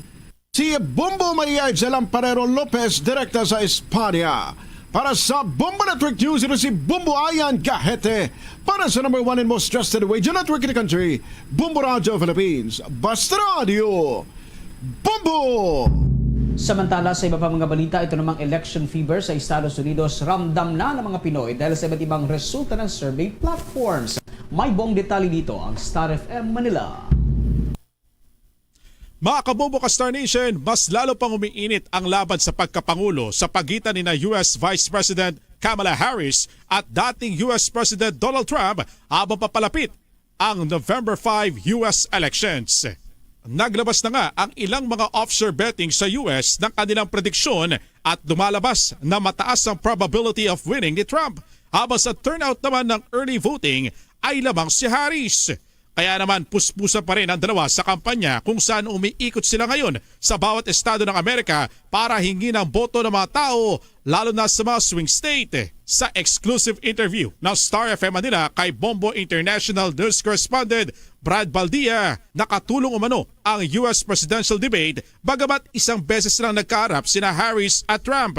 Sinabi nito na isa sa mga kinukonsidera ng mga tao ay kung paano masusolusyonan ng dalawa ang ilang issue sa bansa kapag sila na ang naupo bilang Pangulo ng US. You could see the difference between what kind of leaders they would be and who they are. And so I think it was important for them, not just to campaign or have something written, but for them to really speak their mind about what they would do and what they represented. So when they talked about COVID, abortion was a big moment. We talked about the economy. There was some things in terms of, border security was a huge issue. So it was a comparison too that. So they really, I thought the moderators, to their credit, were able to cover a lot of topics. They've committed they brought all those U.S. companies to support the Philippines because they are invested in us. They know the importance and geography of the Philippines in the Indo-Pacific, and especially in relation to China, and they need us just as much as we need them. Samantala, hindi pa rin anya madetermina kung sino ang mananalo sa pagitan ng dalawa kaya mas lalo ring nagiging exciting ang papalapit na eleksyon. Sa ngayon, mas maraming mga Americans ang bumoboto sa nagpapatuloy na early voting kung saan pati si US President Joe Biden ay bumoto na kahit sa November 5 pa ang opisyal na eleksyon. Yan ang balita mula rito sa 102.7 Star FM Manila. Nagulat, Star DJ Antonio Rabada para sa number 1 and most trusted radio network in the country, Bombo Radio Philippines. Basta Radio, Bombo! Meron na naman ko tayong 8 minuto bago sumapit ang alauna ng hapon. Bago tayo dumako sa iba pang mga provincial report, kinumpirma po ng pamunuan ng Energy Regulatory Commission na pinag-aralan na nila kung maari pang magpatupad ng moratorium sa disconnection at paniningil ng kuryente para ho sa mga lugar na una pong isinailalim sa state of calamity dahil yan sa pananalasa noon ng Bagyong Christine. Ito ho'y bilang pagtalima na rin sa direktiba nitong si Pangulong Ferdinand Marcos Jr. sa naturang ahensya na bigyan ng kagaanan ang mga residente na naapektuhan po ng naturang kalamidad. Ayon sa Energy Regulatory Commission, pag-aaralan ng kanilang ahensya kung maaari pong utay-utayin nitong mga consumer ang kanilang mga bill sa kuryente para hindi po sila mahirapan habang bumabangon doon po sa epekto ng naturang bagyo. Kaugnay pa rin po dito mga kabombo, inihikayat naman ng Energy Regulatory Commission ang lahat po ng mga distribution utilities na magsagawa ng pag-aaral kung paano po nila makakatulong sa mga electricity bills ng kanilang mga consumer. Hinikayat rin ng naturang opisina ang National Grid Corporation of the Philippines at mga electric cooperatives na pabilisin yun pong pagsasaayos nitong mga linya ng kuryente na nasira sa pananalasa ng Bagyong Christine.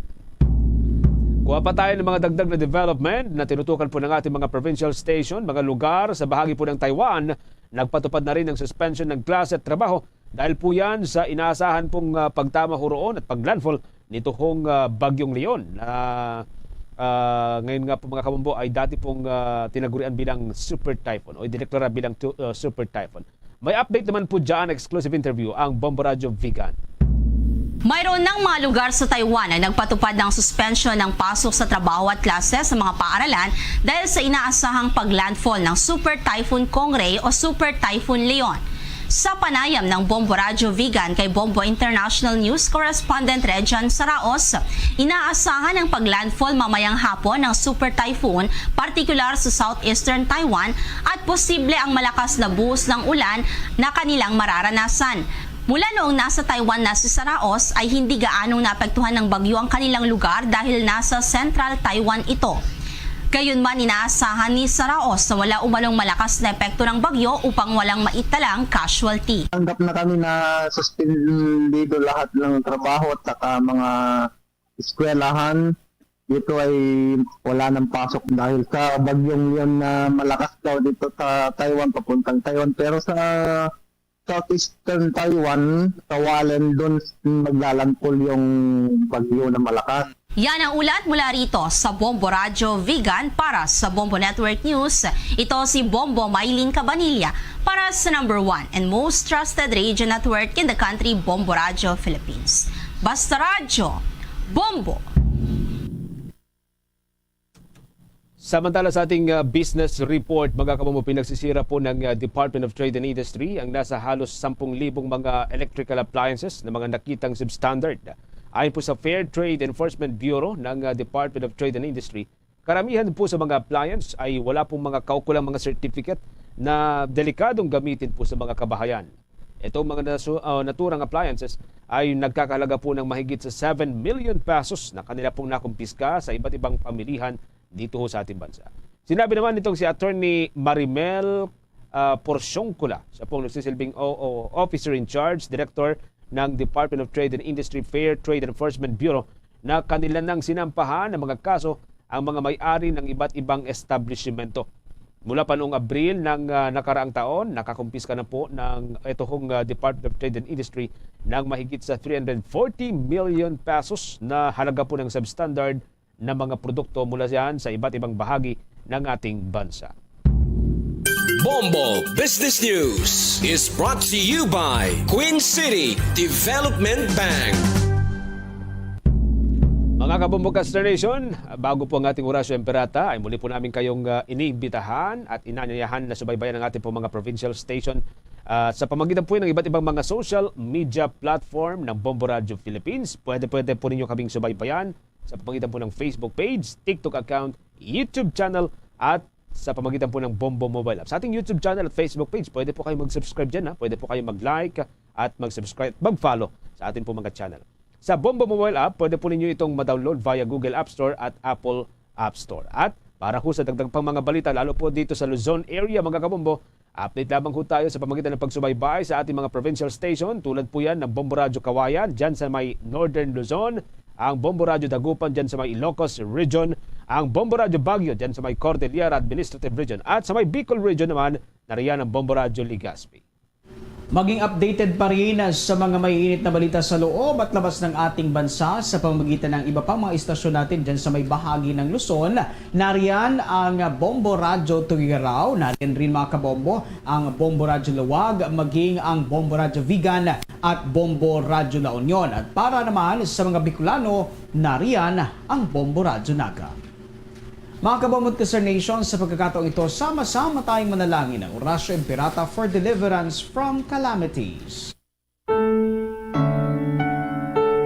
Almighty Father, we raise our hearts to you in gratitude for the wonders of creation of which we are part, for your providence in sustaining us in our needs, and for your wisdom that guides the course of the universe. We acknowledge our sins against you and the rest of creation, nature. We have confused your command to subdue the earth. The environment is made to suffer our wrongdoing, and now we reap the harvest of our abuse and indifference. Global warming is upon us. typhoons, floods, volcanic eruption, and other natural calamities occur in increasing number and intensity. We turn to you, our loving Father, and beg forgiveness for our sins. We ask that we, our loved ones, and our hard-earned possessions be spared from the threat of calamities, natural and man-made. We beseech you to inspire us all to grow into responsible stewards of your creation and generous neighbors to those in need. Amen. Christmas is a time for sharing. Mga kabobot Kasser Nation, sa ating Christmas countdown, 55 days to go bago ang araw ng Pasko. Mga kabobot Kasser Nation, bago po tayo tuloy magpaalam sa ating program, eto ho, countdown pa tayo ha. Meron tayong Dugong Bombo Countdown, 16 days na lamang mga kabombo. Aarangkada na ito hong Dugong Bombo 2024. At para ho sa mga kababayan po natin na nais hong mag-donate ng dugo, para ho makatulong sa mga kababayan din po natin nangangailangan ng dugo,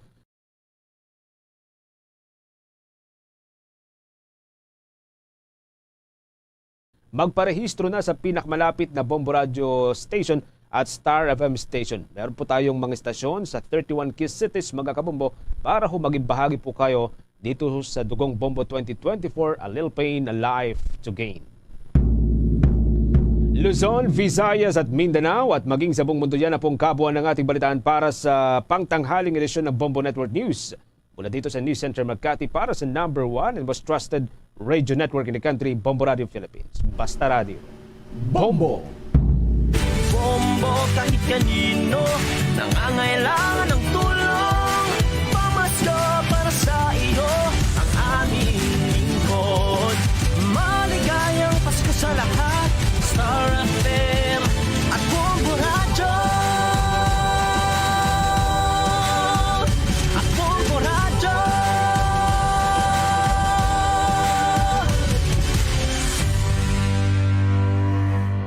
Standby sa aton sining mga kabombo kay pila ka mga dalanon diri sa syudad sa Iloilo ang pagasaraduhon.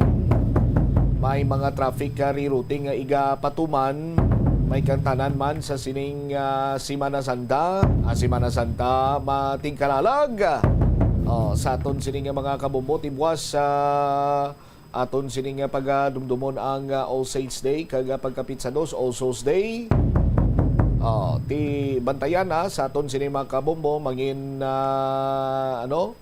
inform may kantanan sa sining mga road closure para nga hindi magsalangisag kag mahapos kag hindi makatugas ang huol ang pagpadulong ninyo sa inyo siningatag sa kadestinasyon.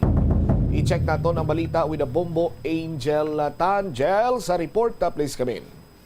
Bombo Cham sang Iloilo City Traffic and Transportation Management Office ang moderate to heavy nga dalagan sa trapiko subong nga hapon diri sa bahin sang Iloilo City inibangod man sa pag-umpisa sa mga closure abi sa mga dalanon, especially duha ni kabagay Bombo Cham. Una, ang mga vendors sang mga bulak nga tigin-occupy ang pila ka mga areas sa kada distrito diri sa Iloilo City. Kaduha, ining mga dalan kag atubang mismo sang mga sementeryo sa palibot sang syudad sang Iloilo. Sa interview diri sang Bombo Radio kay retired Colonel Udarico Garbanzos, iyaging pahayag nga ang diri sa bahin sang Iloilo City proper Bombo Cham kay ti damo ang nagapinamangkot nga Alidasma Street o kung Quezon na Dasma pa lang, sarado na ang inbound pakadto kung tani sa may Start Street.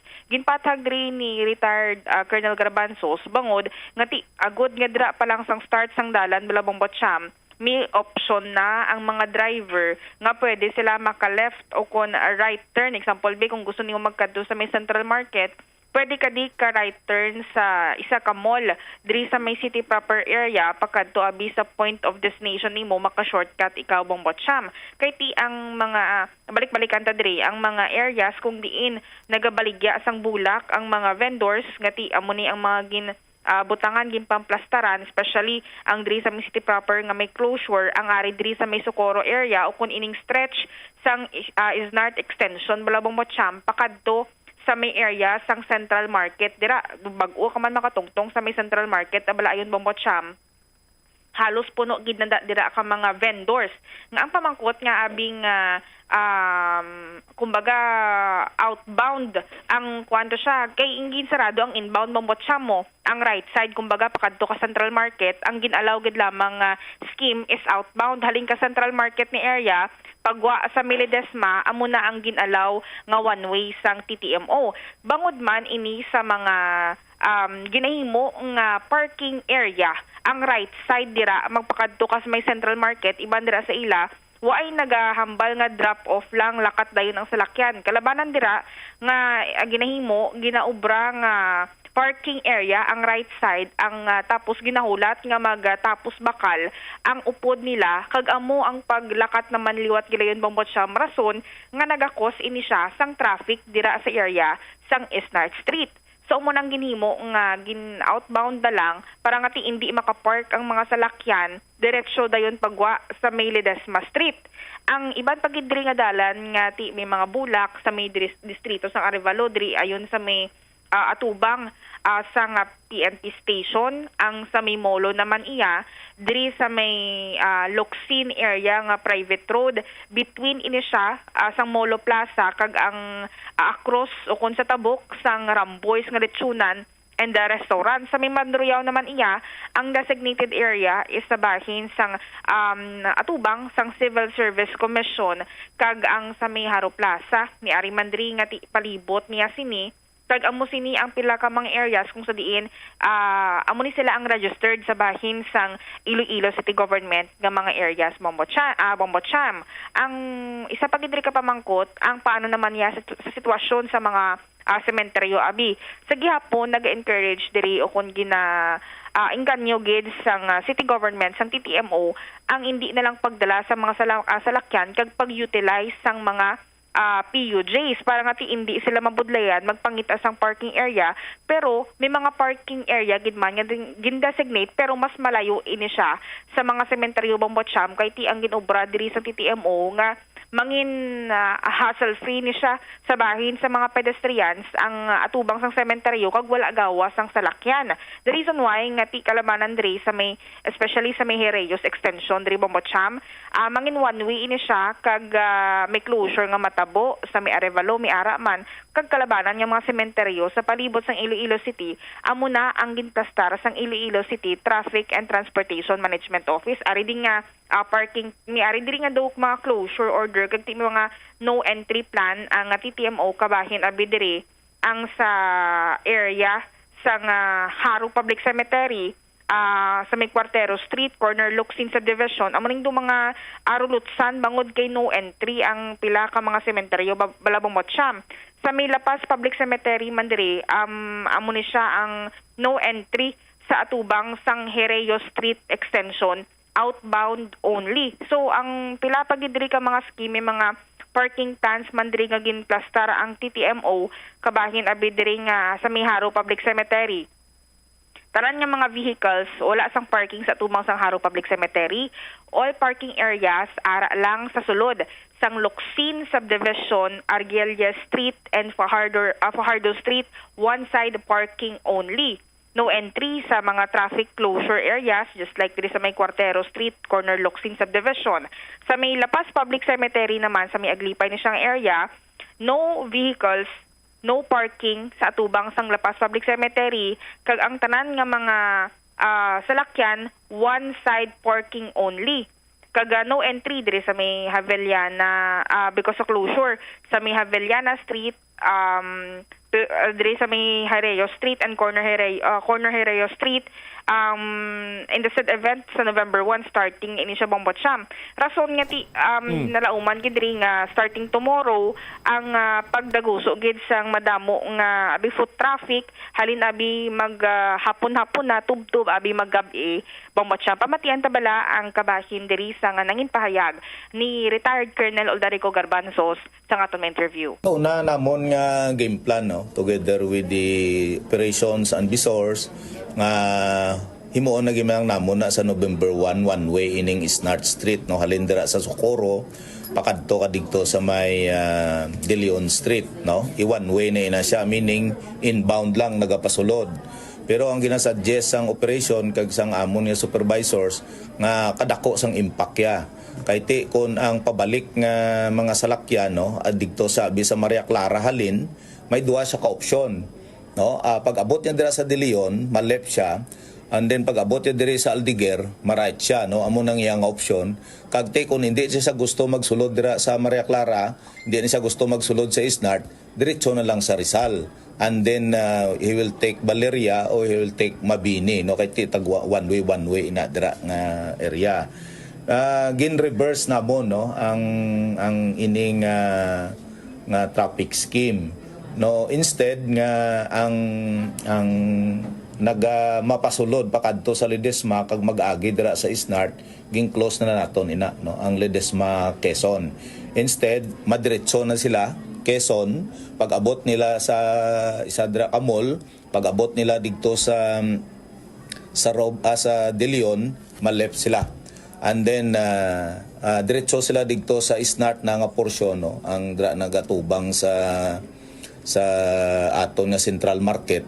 And then proceed na sila sa point of destination na nila dayon no. Sa mga PUJ, ti ang mga private they have their own option kung din sila magamit sa mga alternate nga route. Parang outbound na lang ang Isnart. Kaya nakita naton dira nga may nagabakal sang bulak. Kaya ang porsyon na bisang Bulacan diri sa tuo kung nagpakadto ka dito sa Socorro, wala nagapanaog. Oh, nagahulat sila kag tapos may nagapark pa nga mga tricycle wherein na mo nang ila nga mga delivery. Plus ang foot traffic nga nakita naton nga dira sa area. Plus ang parking nga nagapamakal dira kag other deliveries ang aton nga business sector sa sinang area. Left side, kung mapakadto ka sa may Central Market, left side, di ba left side ang mga ang vendors. Amo naging sarado ang diri nga lane sa may right nga inbound tayo pakadto dito sa may Central Market. Kalbanan diri, nagapark sa may right side. Yes, outbound. So bali outbound na lang ang one way, no, pagwa siya, no.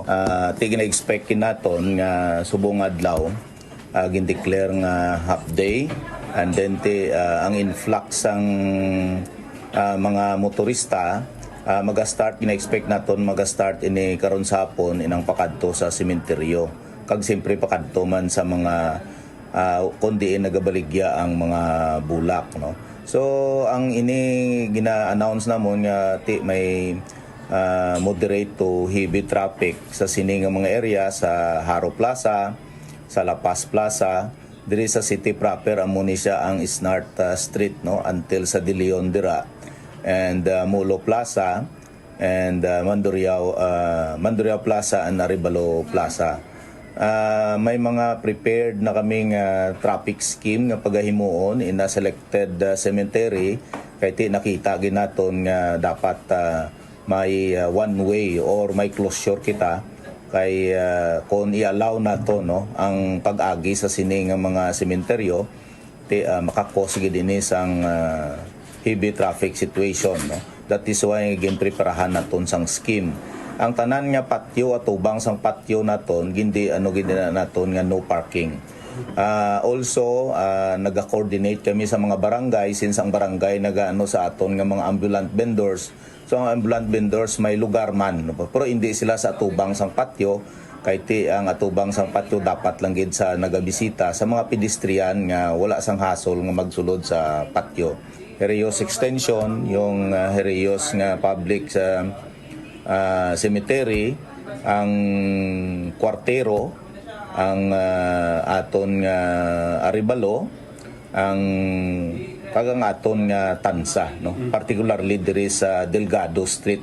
Kay ti pag-abot dira sa Buas, nakita naton nga as experience, grabe ang volume na dira.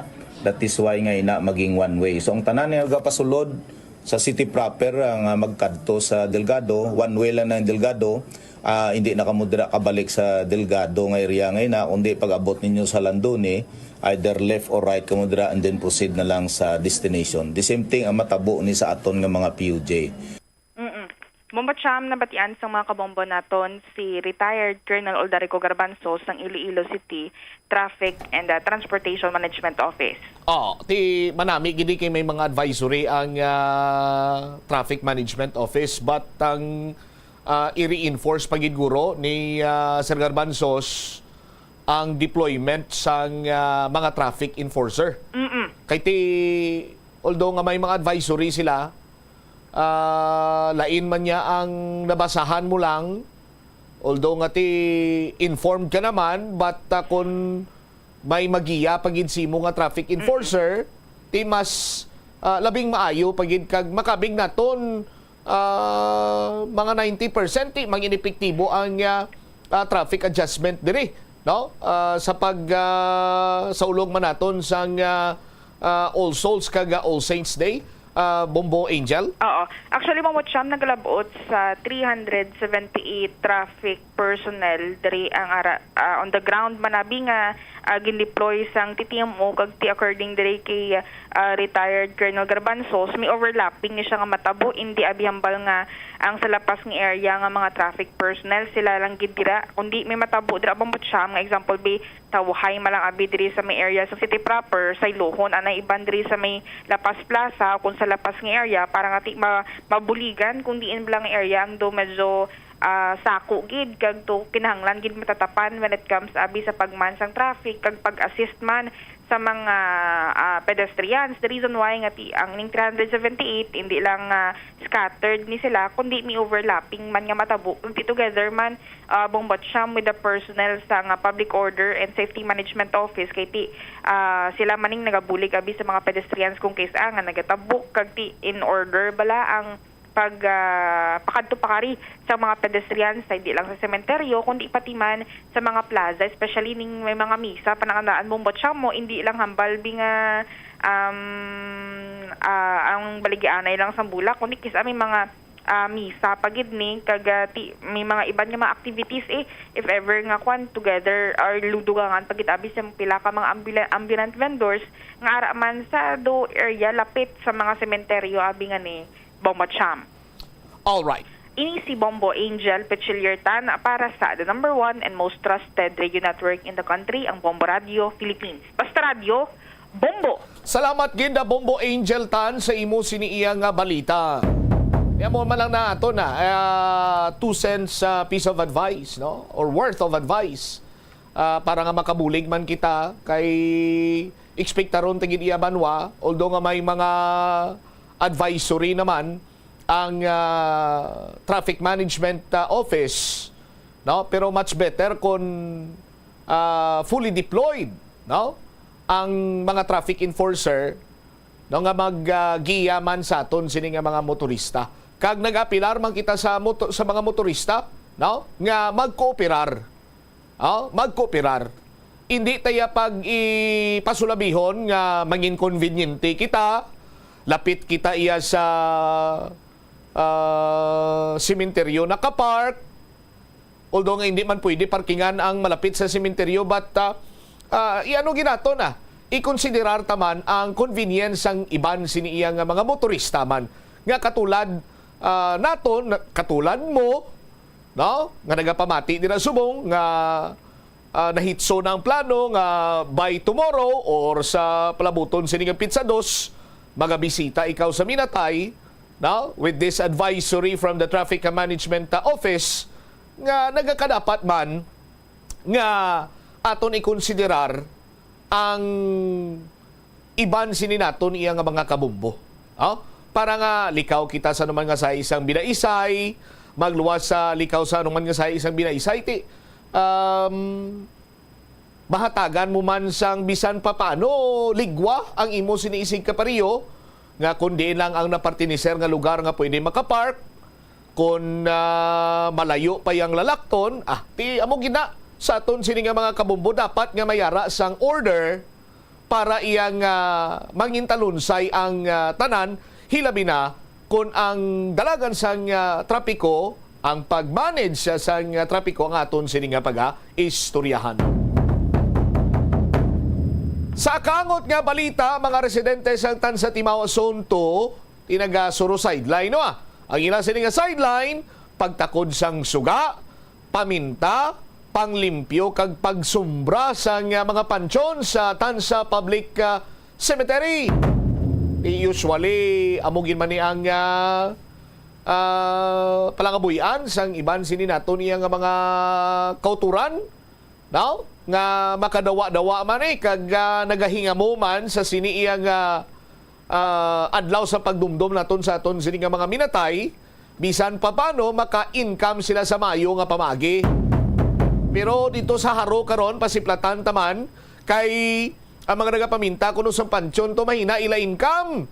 Bangod nga malaka-laka lang kuno tawo dito. O unahon tanay si Bombo Lindsay Bade, check ta sa Tansa Timawa Zone 2. Lin sa report ta please come in. Kadamaan Bombot Sam nga yari diri subong sa may barangay sa Tanza Public Cemetery, diri exact sa may barangay Tanza Timawa Zone 2, ang indino nga mga pamilya balasang sining mga himatay nga tinagbisita antes ang pista minatay buwas nga adlaw, kundi kadamaan dariya sa mga tawo ang lunsay mga residente man sa nasambit nga barangay kung sa diin may ara sa mga nagapaminta, may ara man sa mga naga-lettering sa lapida, may ara man sa nagapaninlo sa pansyon, kag may ara man sa nagabutang sa mga suga. Una nga ginpamangkutan tanong nga mga pila diri ka mga tawo, Bombot Sam nga tiya bitagani mga mga himata bisang nagtaliwan pero tigin pahayag diri nila nga sila residente sa barangay Tanza Timawa Zone 2 kag nagasulod sideline Bombot Sam kung magpangita abi no ang mga pamilya dira kay base masako man kung luyag nila yang ati mag sugo na lang abi Bombot Sam may ara sila sang services nga gina-offer sa sulod sang patso kaangay na lang sa pagpaminta kay ang pintahan ay nakadepende sa kadakuon sang pansyon Bombot Sam. Ang sukot rin nila 500 to 700 pesos ang paminta. Sa lettering naman, sa lapida, actually ginasunod lang ni nila Bombot Sam kung anong nakasulat no sa lapida. Kumbaga ginabutangan lang nila sang sang kolor bala para nga tikitaon gid sa. So sa lettering may ara sang tag 150 pesos tug 500 pesos. May ara kita nga nang tawag Lens daw sa ako na hibaluan sumbra daw mo nang tinaga dira nga kunti sa mga lapida na alin sa mga lapida maker to may mga lettering na namo sari-sari nga mga lettering ina tapos may mga pinta naman nati pero bangod man iya nga ti ara sa sementeryo ulan init kag iban pa nagakapanas ang pinta so ining mga kauturan naton ti ginasumbra ni nila mga lettering ni nga ginpang tiltig bla sa mga ano ganing tawag nilo marmol ning iban mo no kalabanan sini marmol or simentado man dira amo na ginabutangan nila sang pinta para nga kitaon ang pangalan sa imo sini nga minatay kag hapos pangitaon. Oo, amo gani Bombot Sam. May ara nga barato 150 pesos, may ara man sang 500 pesos kung gusto mo pagidya nga butangan balasang design ang lapida dira sang imong himata Bombot Sam.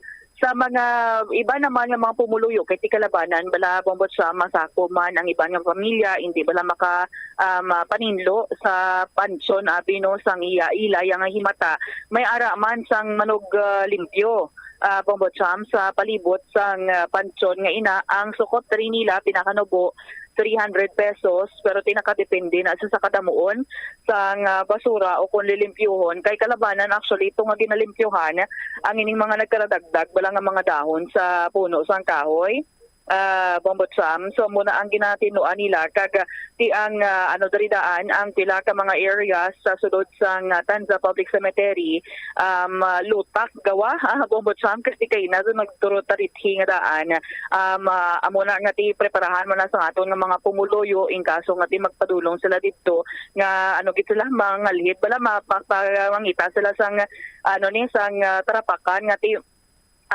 hindi basta parang hindi man may kuha ng ilatag sa mga tiil dira Bombot Sam magluwas na may man sa nagapamutang sang suga sa ang sukot naman ni nila Bombot Sam yara sa 500 pesos magpabutang sang suga kung gusto nila yang ati masanag yang pansyon sang ila yang himata, so pwede gid ina. Pakigangutan naton ang secretary sa Barangay Timawa Zone 2 Iloilo City proper nga si Ma'am Micar Flores kag iyang naging pahayag ngati ang tanan niya bombot sa amno nga nagasulo sideline sa sulod sang Tanza Public Cemetery kalabanan kag halos tanan diri sa ila lunsay residente sang Barangay Timawa Zone 2. May ara iba nga mga pumuluyo suno sa iya nga naga-direkta wala sa ilang nga barangay pangayo assistant kung sino man yang kilala nila bombot sam ngati pwede makabulig no sa ilayang ati magpaninlo, so pwede nila directly sa barangay mapangitaan sa tawo para ngati amo na mabulig to sang paninlo abi sa sulod ya sang patso. May ara man bombot sam do grupo-grupo ngati ang ini nga mga pumuluyo nga ini para lang iniya sa sulod sang patio sa sulod sang Tanza Public Cemetery. May iba naman nga mga nagasulod sideline nga dito naman yan na deploy or dito naman yung ilayang ilayang area sa may Chinese cemetery. So lunsay mga lunsay mga pumuluyo ini sila sang barangay Timawa Zone 2 Iloilo City proper. Check naman di kay madamo man actually ang aton nga mga kapulisan sa area as early as 7 in the morning kay inaara na sila nagabantay diri sa may entrance sang barangay. Shifting mani bombot sa mang ila diri nga himuon 31 sila subong nga aga. Pagkagabi may ara naman sang 32 ka mga personnel nga magabantay agod kati masiguro nga wala sang anuman nga mga deadly weapons nga ginadala kung sino man magsudod no sa nasambit ya nga patio. Kag kung sino man nga mga pumuluyo nga tiluyag nga pangayo sang bulig kay syempre balanta public cemetery, public patio, ang iban bala do nalipat na bombot sam nga kundi na bulang ila nga diri ila himata bala nga nagtaliwan or ang pansyon kay tangkasanay abi diri sa may sa may Tanza Public Cemetery, tangkas-tangkas lang ang mga pansyon, ti bandari siguro natabunan na, o di gani na may ara na sang bag-o, bala nga tinakatay, nga tinagbutang man sa pansyon niya. So, ibandari nagakalipat, may ara man actually, suno sa Barangay Secretary, nga ti pwede makabulig ang Sen Roman or ti ang empleyado man sang Iloilo City Hall, maka-assist agad nga ti ma-check no, mapangita kung diin ang pansyon sang ilayang himata. Yari bala pamatian naton ang nanging pahayag ni Ma'am Micar Flores, ang Barangay Secretary sa Timawa Zone 2 Iloilo City proper. Bali kay naghatag na ding ato na police officers ang ilang mga first batch nga ilang again subong nga batch 31, ang ilang second batch karon sa gabi ata 37 ang sa total lang nila ma'am. Magluwas sa mga kapulisan naton kay tibalan kamandamo mga tawo nga naga kadto gidariya sa may Tanza Cemetery. Anong maugment niya sa aton barangay, aton barangay tanod maupod man sa pagbantay? Yes, good ma'am. Kay dira sa entrance ma'am, dapat may tanod kita da. Kay balaan mo ma'am, may mga residents kita di nga kilala sa mga tanod ta kaga non-residents kay para ma-avoid Manila kung ano ang mga pwede kagindi nila nga maanon. Syempre ka pamangkot ng kapulisan ta kung pwede sila kasulod kay may mga motor pa nga pwede pa sa kasulod kag kagwa bala subong para mabalaan sang aton nga kapulisan nga resident di sila kag hindi resident. Ang aton like for example ang mga pumuluyo bala mabisita sa ilang himata kati nalipat na biko diin ang ilang pansyon, anong pwede nga maobra dari nila ma'am? Sa amo ng mga experience ma'am, may ara naging man nagapamangkot diri mismo sa aton barangay hall. Kung sa public kita ma'am, sa aton public cemetery, ara man dangaton nga sendro nga pwede gid nila mapamangkutan kay may mga record manada sila ma'am. Tapos diri sa Chinese cemetery may mga tao manada ang aton nga mga Chinese nga ang mga utod nga mga Chinese nga pwede nila pamangkutan kag digto man sa piyak sa may Roman Catholic may pamangkutan man nato sila ma'am kay may may mga may mga tao manato nga nagahalin sa aton sa simbahan sa Roman Catholic nga nakaga-assess sa ila ma'am. Kag diri sa amon pwede gid kami itudlo lang sila namon kung diin sila nga bahin sa nga aton nga nga cemetery nakalubong ang ila himata. Oh, okay. Ang mga sepulturero, ma'am, ano ni sila exclusive sa barangay nyo lang din? Yes, ma'am. Kay may mga, sa pagkabalo ko bala, ma'am, may mga member na sila mamo ng dapat sa ila, may mga sepulturero na naka-assign dira. So kung, like for example, kung wala, bigilala ang pamilya sa napatay, pwede sila mga ibulig dari para ng mga pagitaan sila sa sepulturero, matinlo bisang ilang mga pansyon, malitaring ito sa mga nila sa pansyon nila, ma'am. Pwede gid ma'am. Pwede gid kami di ka sa barangay hall kung diri sila mamangkot, diri sila maasamon sa mga kung sino pwede namon nga mapatigayon sa ila. Pwede gid ma'am kay syempre kilala naman din namon mga sepulturero. Kag may mga area gid mga sepulturero naman di pwede sila nga kun diri sila sa Chinese dito sila sa public makadto pa sila sa Chinese hindi kami kanya-kanya na sila ma'am. Dra lang gid sila. Yes ma'am. Kung dira sila sa wala na ba suki na may mga suki-suki man ang iban ma'am. Pero kung wala sila suki kag wala sila kilala, pwede gid di sila kakadto sa barangay hall. Kay kisa gid man ma'am bago sila makakadto sa patio kapamangkot dani sila sa barangay hall kay syempre diri gid ang entrance ba gid sang ang palamangkotanan diri sa barangay hall bag-o na mo to sila itudlo. Lastly ma'am, ang ato na lang nga pahanungdong sa mga pumuluyo nga magkadto dari mga hindi dapat dalon kag ano dapat likawan nila ma'am. Dapat gid ma'am number 1 gid ma'am mga deadly weapons tamam nga kung gusto pa nila nga maninlo hindi gid sila pwede kadala sa mga deadly weapons mga parehas sa mga kutsilyo gunting kay gina-confiscate na di sa aton sa entrance sa mga kapulisan ta gina-check na ang ilang nga bag ma'am kag ginapabiling gid na kay may ara naman ta sa mga tao dira or may mga teenager dira nga pwede gid sila ka paninlo nga maski papano lang may hatag ka sa ila para hindi maski ikaw hindi ka na mabudlayan syempre mangita ka pa sang imo madala ka pa sang dalalaon mo baldi tubig mga amon natin do kabudlay pa para sa imo mas prepare ko yang mapatindo na lang maski papano may gamay mga income ang taga patio mga tao diri sa patio kaya mo pa man lang ning time nila nga makolo income gamay ma'am. Nabatian Bombot Sam si Ma'am Micar Flores ang secretary sang Barangay Timawa Zone 2 Iloilo City proper. All right. Ini si Bombo Lindsay Ermitanyo Bade para sa the number 1 and most trusted radio network in the country ang Bombo Radio Philippines, Basta Radio. Bombo! Salamat gid Bombo Lindsay Bade sa imo siniiyang follow-up report.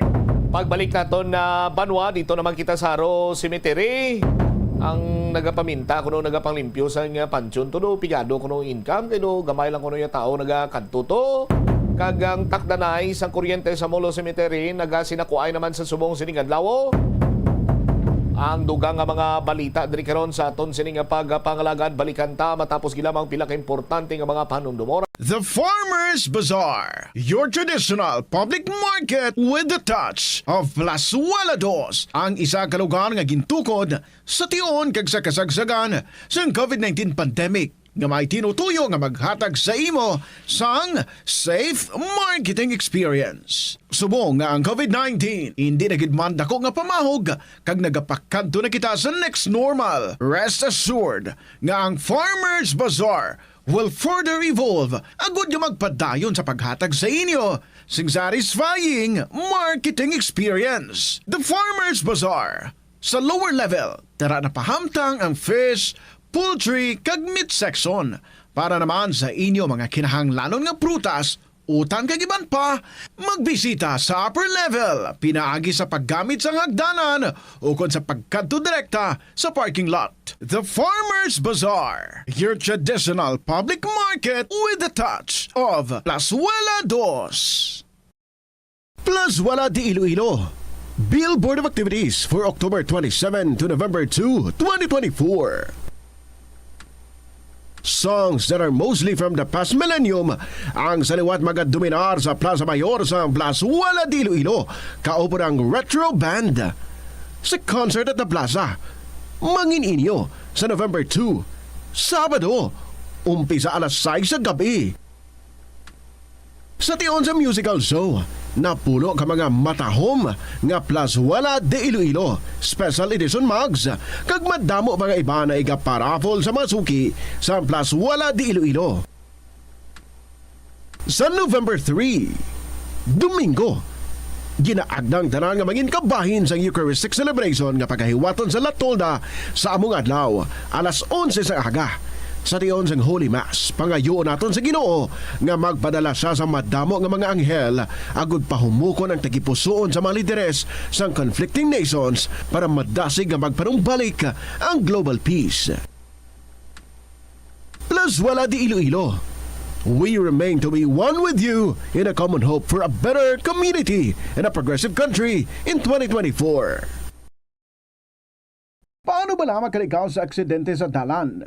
Yari mga tips nga dapat tandaan sa tion nga nagamaneho. Una, likawan ang masaming nga pagsaylo sang linya. Ang swerving o kung pagsaylo sang lane sa isa ka delikado nga maneuver nga masaming ginatunaan sang bunggo anay. Kung himuon ini, siguraduhon nga may bastante ang oras kag espasyo. Ikaduha, i-check ang blind spots. I-check ang mirrors kung clear ang alagyan. Magbalikid o kung maglantaw sa nagaagi sa ibang nga anggulo agud makasigurado nga maathag ang alagyan. Ang responsable nga driver ang masaming nga handa sa anuman nga aksidente.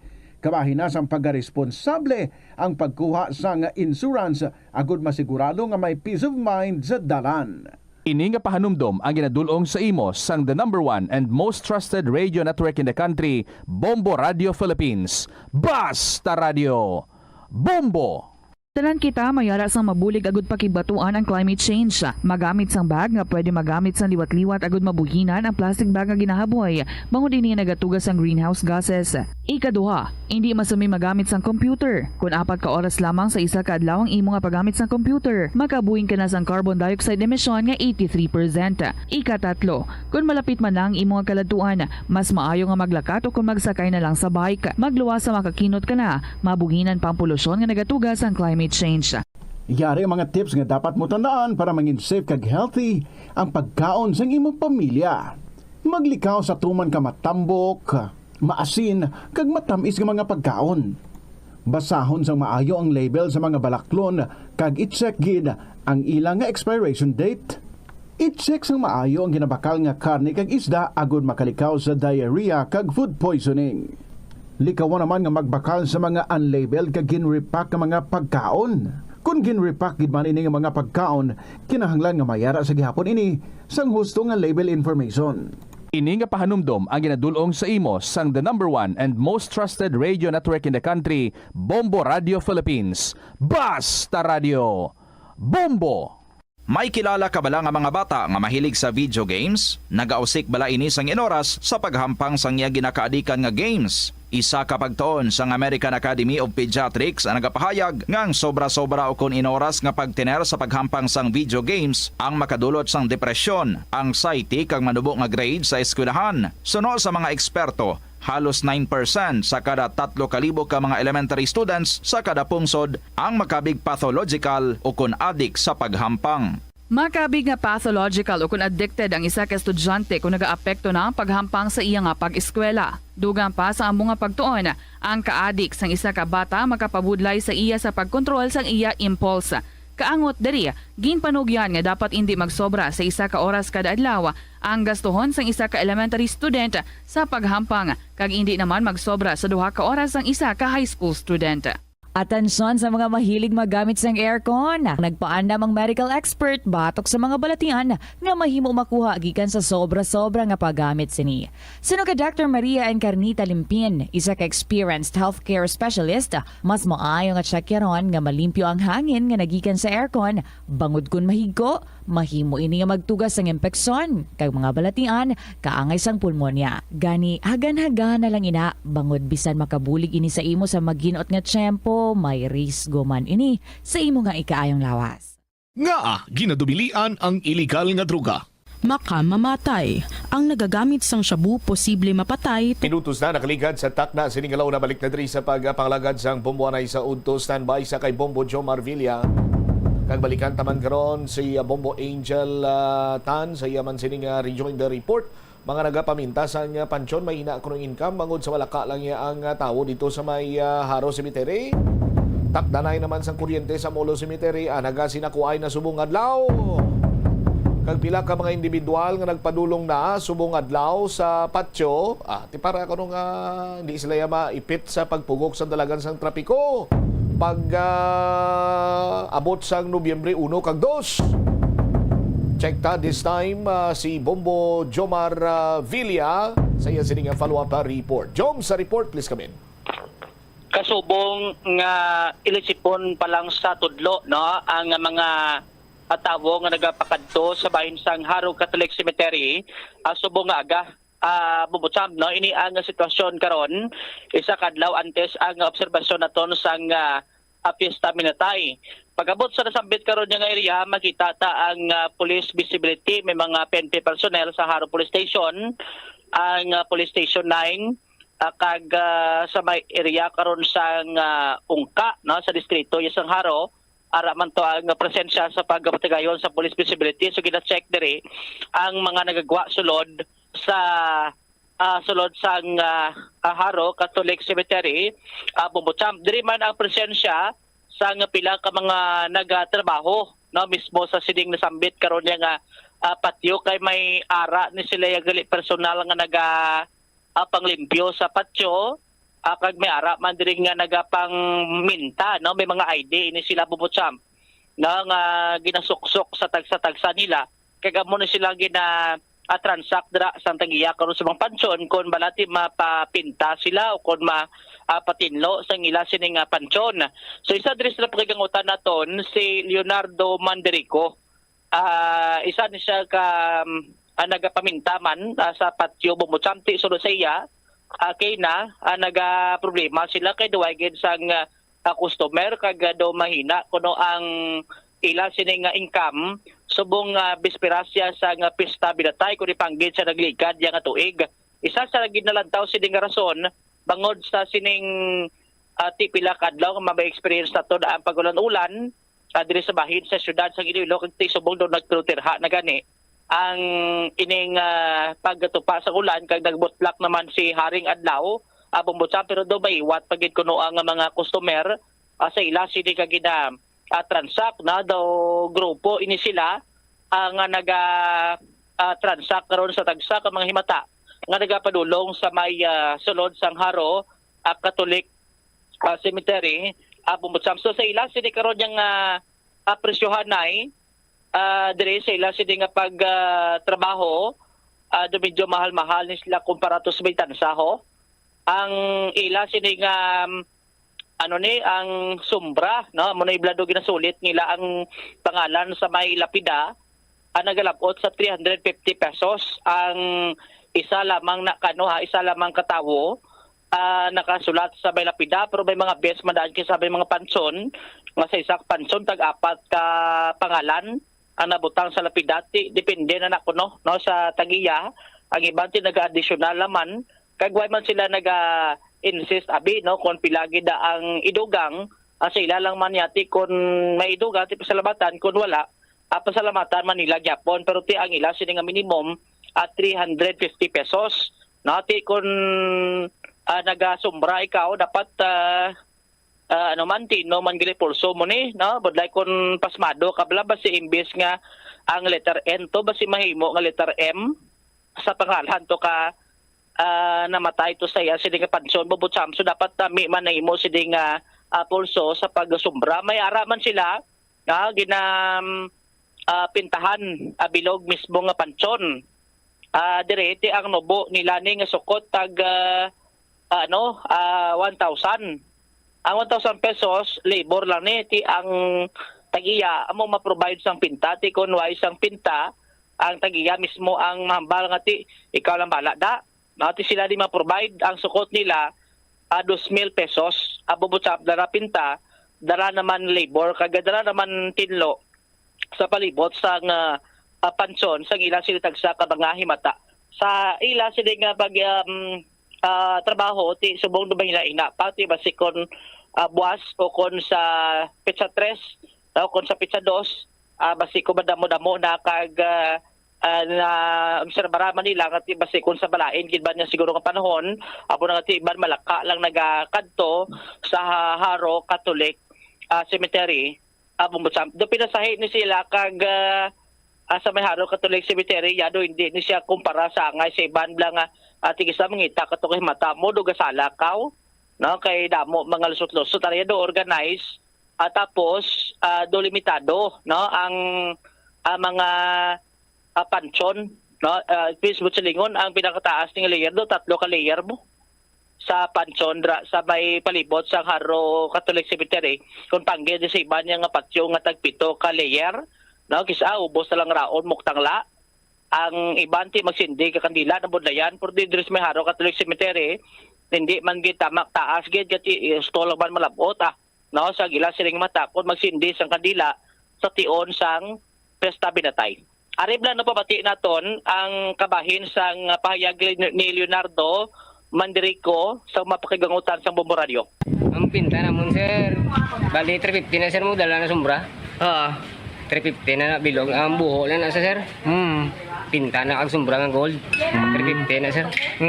So bali ano amo na sa lapida? Sa lapida. 150 Okay. amo ng lapida 150 ang pinta 200. So for example, may mga lapida man niya nga may 2 ngalan, 3 katawo, 4, ilang sukot mo? Mga additional kami 50 sir.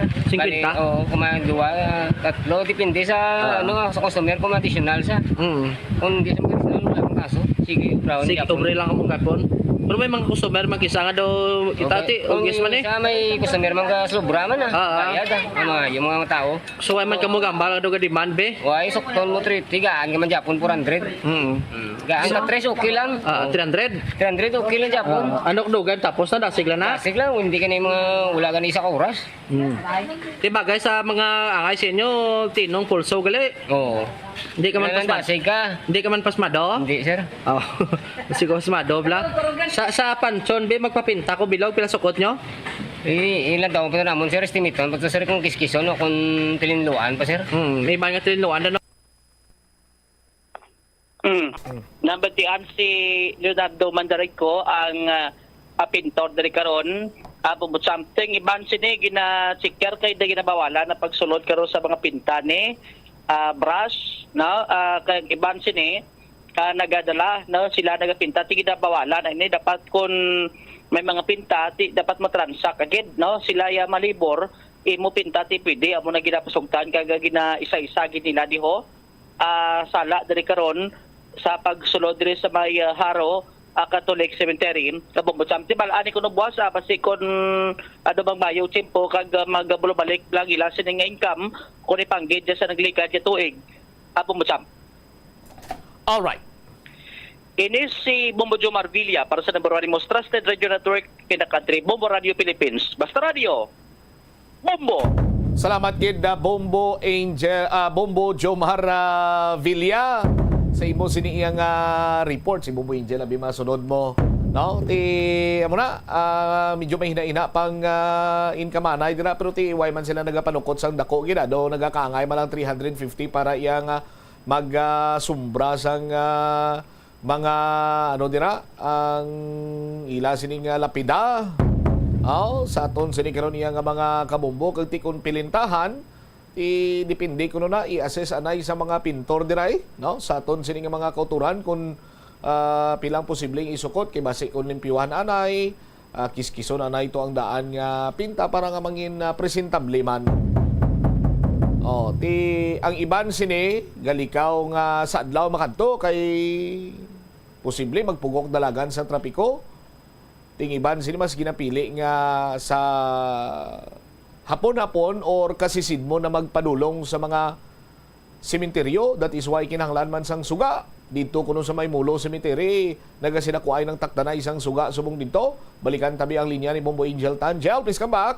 Himo diri nga sideline sang isa ka rider o ko na nagabiyahe bala sang motor Bombotsam ang ining pagpangtakod man bisang suga diri sa bahin sang Molo Cemetery. Sa interview sang Bombo Radio kay Mr. John Alexis Villarreal, isa sa mga nagatakod manabi ko na nangin kabahin sang mga nagatakod sang suga diri sa bahin sa Molo Cemetery yagin pahayag nga 3 days na niya inigin sugudan ang amo sini abi bombotsyam nga racket niya kay para sa iya nga aman bi hindi pagasudlan ng kun pag abi ubrahon ang ining klase abi sang sideline kay para sa iya income mani kagati ang plastada abi diri bombotsyam diri sa bahin sang Molo Cemetery. Hindi lang mga nagapangtakod sang suga ang masako abi dire kundi pati ang mga nagahingagaw sang pagpaminta kag pag lettering ni bala sang mga lapida sang mga abi mahal nila nga tinagtaliwan na bala bombotsyam kay ti kalabanan abi dire nag-fade na ang pinta o kung mas mayo nga tipagyan sang pinta ining lettering sang pangalan sang ilabi nga mga himata. According dire kay Mr. Villarreal nga ang takdanay subong dito bala sa mitunga nga area sa Molo Cemetery kung gusto nimo magpatakod mabayad ka anay 400 pesos. Kag the reason why nga itagaan hatagan ikaw sang linya kag tihulaton na lang sa mga himata abi nila nga may suga na dira sa bahin abi sang lugar abi kung di nila gusto patakdan. So no abi diri sa iya nagsugod ini sila sang 27 o kung 28 sang pagpangtakod kag ti wala man naapektuhan sang nag-abot ang bagyong Christine diri sa bahin sang Iloilo City kay ti isang 28 abi bombotsyam nag-start sila panakod hasta subong adlaw patag niya nagalabot sa 700 to 900 pesos ang makuha nila at the end of the day kag ti nag-arrange abi diri sa 40 tub 50 ka mga bulbs ang matakod nila sa isa ka adlaw kag ang ging natabo abi diri amo tong miara nga do nagakontrata nga sa tunga abi nagabaton sang mga gusto magpatakod sang suga. After sina sang 28 naglinya sang main line tapos sina balabong botsyam ti ang makilala sini sang mga nagkontrata abi nagabatot sa bayad tigin pang collect nila makilala nila nga ti mga electrician kabalo mga magtakod bala sang electrical wiring sa tigin kontrata ini sila nga ti magbulig or magsulod abi diri sa bahin sa Molo Cemetery para nga ti magpangtakod sang suga kag dugang padri sang natungnad gina-expect niya subong hapon nga mag hulaw-hulaw ining init bala bombotsyam nga madamo ang magapadulong diri sa bahin sa Molo Cemetery kag maga-inquire sa gihapon kag magadugang abi sa pagpatakod man abi sang suga para abi sa mga nicho o kun ining mga lugar sang ilabi nga mga himata bombotsyam. Pamatian ta bala ang kabahin diri sa nga nangin pahayag ni Mr. John Alexis Villarreal sa aton may interview. Yung mga 3 days na ata, ma'am. Until boss mo lang ni November 1. Last day. Pero sir, amo gini ang main mga obra sir? Hindi, ma'am. Balik ay may ideya ka malang. At least, pwede mo siya blamamin ka man. Tapos ka pa paano, may kwarta ka man, may gaston ka man. Ang mga pila di sir, abi ang kontrata, be? So, kay mga kilala ko man, mga grupo ko man. Naunong pa kung kilalang matag nila, tiyan mo na Okay. Bali siya, anong process sir man? Like, palapit sila sa imo anong para nga matakdan sila kuryente kag diin ka mo gakuha. Giskwila ko abi ma'am sang automotive so may ideya na ko sa mga electrical bla. That's why hindi man na sila magkuluwa sang mga electrician kung wala gid idea. Ubang ma'am sa may front and then ang mayara na siya stock nga iban nga matakod sang sticker let's say sa lapida sang imong mga loved ones kumbaga pagbutang na sang sticker kami na lang ng electrician bahala kung nantawan namon kung nabutangan na bala bukilya kada isa. Muna naman ang process nila. Bali mansig ko alam ni gali Sir John electrician. Actually ma'am kung sino ang bakante nga electrician, ma'am mo naman lang na ang matakod. Pero ang proseso da is sa sulod ka mo, nag-apply ka mo para di ka sulod yung mga matakod. Kung nag-apply kami ma'am, at least kay ang grupo na namon, may ideya man silang schooling kami bala mga electric, mga related bala ma'am sa electric bala ma'am. Pero at least ang mga linyada hindi man madali-dali kay may at least may ideya ka bala magtakod. Okay. Pero sir primarily sir, ano gid man bala sir ang imo obra sin sideline mo lang ni Sir John? Ang akon nga obra gid ma'am, distributor duwa na siya do sa business bala sang magulang ko. Rider pagid ko. Okay. So kay total contractual mo lang ni days mo lang niyang kumbaga inadlaw mo lang sa balaya. Tiging ko na lang at least makabulig-bulig ko din. Okay. Mga diri sir average rate mo sir mga pilabi sir. Kung compare mo sa pagka-rider bi sir. Sa rider yung ma'am, kung isipon dako gid ang rider yung ma'am. Dire siguro mga 700 to 900 Per day. Okay. Pero sir, kayo nag-inulan, ligad, matsyag mo naka-apekto or sa imo to naka-apekto tong pagbagyo, gidabi sir, nga ti preparation kun tani para sa sining adlaw, abi nga ti pisa minatay, abi sir John. Dire sa patio ma'am, wala pa kami di ka-start. Ay, okay. So, bali, nag-start lang ni siya. Kasano lang, sir? Sang 27, 28 ata. Kay naglatag, sang main line ba na? So, ka-expect ka pa, sir, nga subo nga adlaw, daw pamahingagaw kag sa buwas, abi? Yes, ma'am. Kaya update mo lang iban nga obra mo. Ito expected, ginamam nga mga tapos, panyaga, guro, or magapon-apon, wala init damo, ginamang tawag kadto. Mapatakod? Yes, ma'am. So, expect ka man, or like ang 700, gano'n, sir, is steady na siyang income for today? Wala ko idea, ma'am. Siguro basig may sobra pa eh.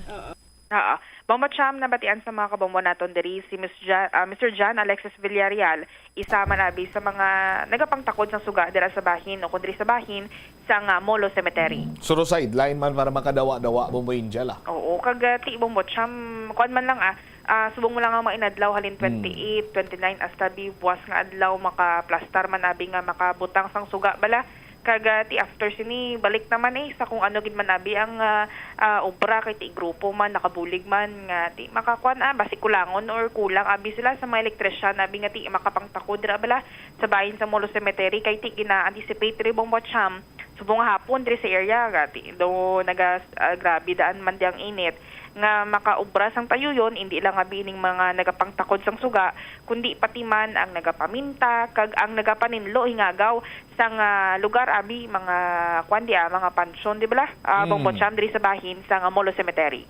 All right. Ini si Bombo Angel Pichiliertan para sa the number 1 and most trusted radio network in the country, ang Bombo Radio Philippines. Basta radio, Bombo! Salamat gid Bombo Angel Tan, masako na ang tagsa-tagsa ang iban siniya, mas ginpili ang subong adlaw sa pagbisita sa ila sini nga mga minatay para nga ti hindi na sila maka-encounter pa sang huol abi kun buwas pa sila o kun sa pizza dos pa sila padulong bangod man sang kagutok kag gina-antisipar na pagpugok man sa dalagan sa trapiko. Pila sa mga kabombo nato na nagpadulong na sa ila sini nga mga minatay para nga magbisita. Kag ang DPWH magapahamtang man sang alalay station sa kada district engineering office agud mag-assist sa mga commuters. Mga balita ni Bombo Paulina Piliora Pau sa report. Please come in. Diri ka mga individual ang nagpadulong subong sa patio, particularmente diri sa may Forest Lake Memorial Park, agud malikawan ang pagpugok sang trapiko kag pagdamo sang tawo sa nasambit man nga patio sa aton pagchekyar diri sa area sang Forest Lake Memorial Park sa Onyata Extension sa Mandurriao. Kaamat-amat na diri Bombocham damo ang mga nagaduaw. Pag isa na diri si Ma'am Anabella Albelar Galoso, tagalapad ni Bombocham, pag isa sa mga nagduaw diri sa nasambit nga patio sa iya nga Iloy kag amay iya diri pahayag na subong ini sila nagbisita agud malikawan ang pagpugok sang pasahero o kon sang trapiko kay sa tindikdan nga Fiesta Minatay madamo ang nagbisita sa nasambit nga patio iya man diri pahayag nga hindi lamang sa adlaw mismo sa Fiesta Minatay mahimo nga magbisita kundi kun may tion ini Bombocham. As of now kalabanan gid na makita mo diri is ang mga caretaker mga nagapaninlo sa area agud nga kung magbisita na gid mismo ining mga himata matinlo na ang lugar. Yan ibalay ko pati naton sa mga kabombo ang aton man nang interview kay Ma'am Anabella Albelar Galoso. Ang ginduaw ko di subong hapon sa ngasaban ko yung aking mother at father ko. Dahil mahal na mahal namin sila. Hindi lang naman sa araw ng All Souls Day o November 1 o whatever nga okasyon kami kakadto dire. Ginaduaw na din namin sila from time to time. Kasi love natin sila. Hindi dahil wala na sila, bahala ka na da. Once a year mo lang dudalawin, di ba? Every now and then, mahal pa rin natin sila. Kailangan madumduman natin sila. Bisan wala na sila sa aton matupad. Kung madumduman ko, wala may bill. Wala mo, siyempre, kung loving parents sila, di ba? Si mother ko is a retired teacher. Ang father ko is a negosyante siya. Mga fruits na yan, naman na siya. Dumdum gidya dahil palangga mo sila. Number 1 gidya, ang love mo gidya sa ila. Nga bisan wala na sila sa aton tupad, nga wala na sa iba na sila dito na sa heaven. Still ara sila sa heart naton kag sa aton nga mind. Hindi na sila madula ya. Every day sa patutuod ning gisulod gina sila ya sa isip namon ya totoo gina ya kung gagiyo ka sa sulod sa balay. Madumduman mo lalo na ikaw ay nanay na rin. Ay madumduman mo gid sila ya father. Mga loving parents kasi sila eh. May mga time din naman yan di mo maiwasan na may mga disgustuhan ay kamo. Pero sa mother ko ya super wala tatay ko ya galing medyo pasaway kay may bisyo. Di medyo naga-conflict kami. Pero okay yung father ko walang problema. Hindi talaga yan nang nanakit hindi nang di sa sakit dahil sa sakit amo na nga na dula sila dila sa aton balatian. Si father ko daw di ba 78? Di ba ang mother ko yan, namatay siya is 96 years old siya. Ang All Souls Day, ang November 1, one significant day gid man na siya ning para sa aton, hindi man lang sila nga masigita man tala madumduman. Pero nabali na celebration na siya mo. Dira gina naton nya gina-focus kay gina-celebrate halos tanan, di ba? Nagdra na kadto ti. Pila na kami kadlaw di ka balik-balik, nang limpyo kami. Limpyo tapos balik naman kay kahapon na bigla nag-ulan, nang limpyo ulit. Kaya mo na kaluyan boss. But lang kung kay traffic hindi ko nakatama buwas hindi na siguro kami kasulod dire kung budlay. Bali sinupod mo subong ma'am. Husband ko ara Pud sa balay. Duwa lang kami. Basi boss kung may time man kami kag do mamagaan man kami manggod man ko dito sa punta.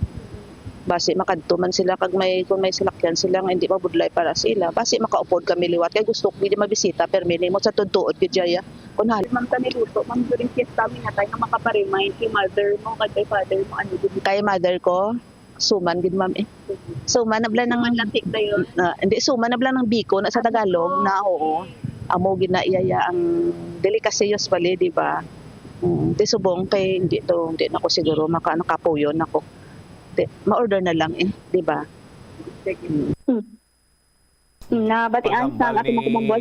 Paghambal ni Ma'am Suman, sumpunan mo yun latik mo no? Amo na imo paborito aw? Dami gyud minabi bumbot siya kapin pagid kong sa balay gid la mismo gintoto. Oh, tapos may anong pares yan ang ilim nun? Dula. Kape, doon namin man na kape black coffee bumbot siya. Kape nga mainit o iced coffee? Mainit. Mainit. Oh. Nami managuro sa caramel macchiato, no? Do pwede man guro mo chama. Apang ang sitwasyon dira sa may akong diri sa Forest Lake man Memorial Park no si to diri subong ka police ang na-deploy sa area may katapo man sa Bureau of Fire Protection kag isa sa gate akong duwa ka police ang na-assign sa gate 1, duwa sa gate 2 kag duwang man sa gate 3. Buwas Bombocham ang gate 3 amo ni ang magaserbe nga entrance exit sa gate 1 exit na lang ini Bombocham dira sa may banghin sang Forest Lake kay pagina gani pag sang aga subong no padayon ini sila ang security guard may ginapanghatag diri nga do raffle ticket kay may paghiwaton nga raffle draw buwas nagalabot pero sa 10,000 pesos ang premyo kagang base man to dito sa aton man pagcheckar sa area ang mga vendors nga wala permit hindi pwede makasulod ang makasulod sa area ining mga may mga permit lang among baligya man sa sulod at in total no, in general naglabot dari sa 100 to 200 as of now ining mga nagaduaw sa nasanggit man nga area sa base man sa pasigawat naton dito sa police assistance desk diri sa may Forest Lake. All right. Side naman kita diri no sa may DPWH sa diin magabutang sila sang alalay station sa kada district engineering office agad mag-assist man sa mga commuters kag sa aton man gipag-ungutan si engineer sa Boy Oropel iya ginpahayag nga mag-implementar ini sila sang lakbay alalay program sugod subong adlaw hasta sa November 2 agad akon sakop sining mga national roads pakadto o kon sa rota padulong sang pribado kag pampubliko nga patsyo kag sa simbahan agad magahatag sang reliable nga assistance sa mga motorista nga magabisita sa ilang mga himata kung pinalangga sa kubuhi. Kung may ongoing project diri Bombocham nga bagabotang ini sila sang road safety signages kag traffic advisories agud mapasiguro nga tayuyon kag malikawan ang mahinay nga dalagan sa traffic. Si Bombo Pauline. Dimitilio Piliora para sa the number 1 and most trusted radio network in the country ang Bombo Radio Philippines. Basta Radio, Bombo. Salamat gid Bombo Pauline Piliora sa imo siniiya nga follow-up report. Ti ang aton lang man sining saliwat no ginaapilar ginaton sa aton sining mga kabumbong kung may tuyo ikaw nga magbisita buwas kadlaw kay ginalauman kay ginantisipar iyang magapugok ang dalagan sang trapiko bangod man gani sa mga nayara sa mga road closure ti kooperar lang kita no para nga hindi mahalitan man iyang aton sinisig ka pero may hatagan taman sila sa nagakigo sa nga konsiderasyon. May video dire nga padala sa aton sining kabombo no si Army ini dito ni sa may area sang Ceres terminal sa may Tagbak Haro kun ako magsala damo naman subong ang mga pasahero sa matter of fact may medyo ay pagpugok kan isang dalagan sang trapiko bangod gating iban sini sa mga kabombo nato nagahingamuman nga makapauli sa ila sini nga tagsa ka lugar. Amo ganina nga may araman sang deklarasyon driya sa bahing karon sang Iloilo City Hall nga half day lamang ang nasambit sini karon nga opisina kagas per kung madumduman ko pa do may ara gid sang mando ni from President Bongbong Marcos no nga half day lang ang opisina subong para nga hatagan sang kagayunan nga makapauli makapreparar man sa pagsaulog naton sang All Souls kag All Saints Day sa aton sining mga kabombo. Iban nga mga balita kag impormasyon tugyanta sa iban sini Manusin Public Affairs Program standby na kamo sa kapon lamang program kaupo naman sa kay Tita Regine. Isibobot siya Mablanco Vergabilin sa imo sa mananay nga hapon may God bless us all. Para sa the number one and most trusted radio network kinakantang Bombo Radio Philippines. Basta Radio Bombo. The Farmers Bazaar, your traditional public market with the touch of Plazuela Dos, ang isa ka lugar nga gintukod sa tion kag sa kasagsagan sa COVID-19 pandemic nga may tinutuyo nga maghatag sa imo sang safe marketing experience. Subong nga ang COVID-19 hindi nagidman dako nga pamahog kag nagapakadto na kita sa next normal. Rest assured nga ang Farmers Bazaar will further evolve agud yung magpadayon sa paghatag sa inyo sing satisfying marketing experience. The Farmers Bazaar. Sa lower level, tara na pahamtang ang fish, poultry, kag meat section para naman sa inyo mga kinahanglanon nga prutas, utan kag iban pa, magbisita sa upper level, pinaagi sa paggamit sa hagdanan o kon sa pagkadto direkta sa parking lot. The Farmers Bazaar, your traditional public market with the touch of Plazuela Dos. Plazuela de Iloilo. Billboard of activities for October 27 to November 2, 2024. Songs that are mostly from the past millennium ang saliwat magadominar sa Plaza Mayor sa Plazuela de Iloilo kaupo ng Retro Band sa concert at the Plaza mangin inyo sa November 2 Sabado umpisa alas 6 sa gabi sa tion sa musical show napuno ka mga matahom nga Plazuela de Iloilo Special Edition mugs kag madamo mga iba na iga-paraffle sa masuki sa Plazuela de Iloilo. Sa November 3, Domingo, ginaagdang tanan nga mangin kabahin sa Eucharistic celebration nga pagkahiwaton sa Latolda sa among adlaw alas 11 sa aga. Sa tiyon sang Holy Mass, pangayoon naton sa Ginoo nga magpadala siya sa madamo nga mga anghel agud pahumukon ang tagipusoon sa mga lideres sang conflicting nations para madasig nga magpanumbalik ang global peace. Plazuela de Iloilo. We remain to be one with you in a common hope for a better community and a progressive country in 2024. Sa drug overdose. Nagalibogid bala ang imo ulo kung manog tapos na ang bulan o kung basta due date mo na, nagapahanumdumgid ang financial experts nga dapat bayaran mo sa husto nga tion ang imo nga utang bangod maalam ini nga paagi sa paggastos ang imo kwarta kag may maayo pa nga mga benepisyo. Halimbawa, malikawan ang late fees kag maprioridad ang importante nga mga galastuhan. Dumdumaman nga ang on-time payment history ang makatibong man o kung makapamaayo gid sa imo nga credit score kag mapa-improve ang interest rates. Ini nga pahanumdom ang ginadulong sa imo sang the number one and most trusted radio network in the country, Bombo Radio Philippines. Basta Radio Bombo! Ano bala ang dapat tandaan sa tion nga magbiyahe agod mangin hassle-free ang bakasyon? Yari ang pila ka mga tips. Una, i-check ang health kag travel alert sa napili nga mga lugar. Ikaduwa, magpili isang safe nga accommodation. Mag-research ka magbasa sa mga reviews sa napili nga lugar antes mag-book. Ikatatlo, siguraduhon na nga may nagagana nga mobile phone. Ang tanan nga mga upod agod mangin mahapos ang komunikasyon sa tion nga madula o kung kinahanglan nga magbulagay sa dalan. Be prepared in case of emergencies. Siguraduhon na nga may backup nga emergency plan nga may medical reimbursement sa tion nga may maospital bangod sa aksidente. Ini nga pahanumdom ang ginadulong sa imo sang the #1 and most trusted radio network in the country, Bombo Radio Philippines. Basta Radio Bombo!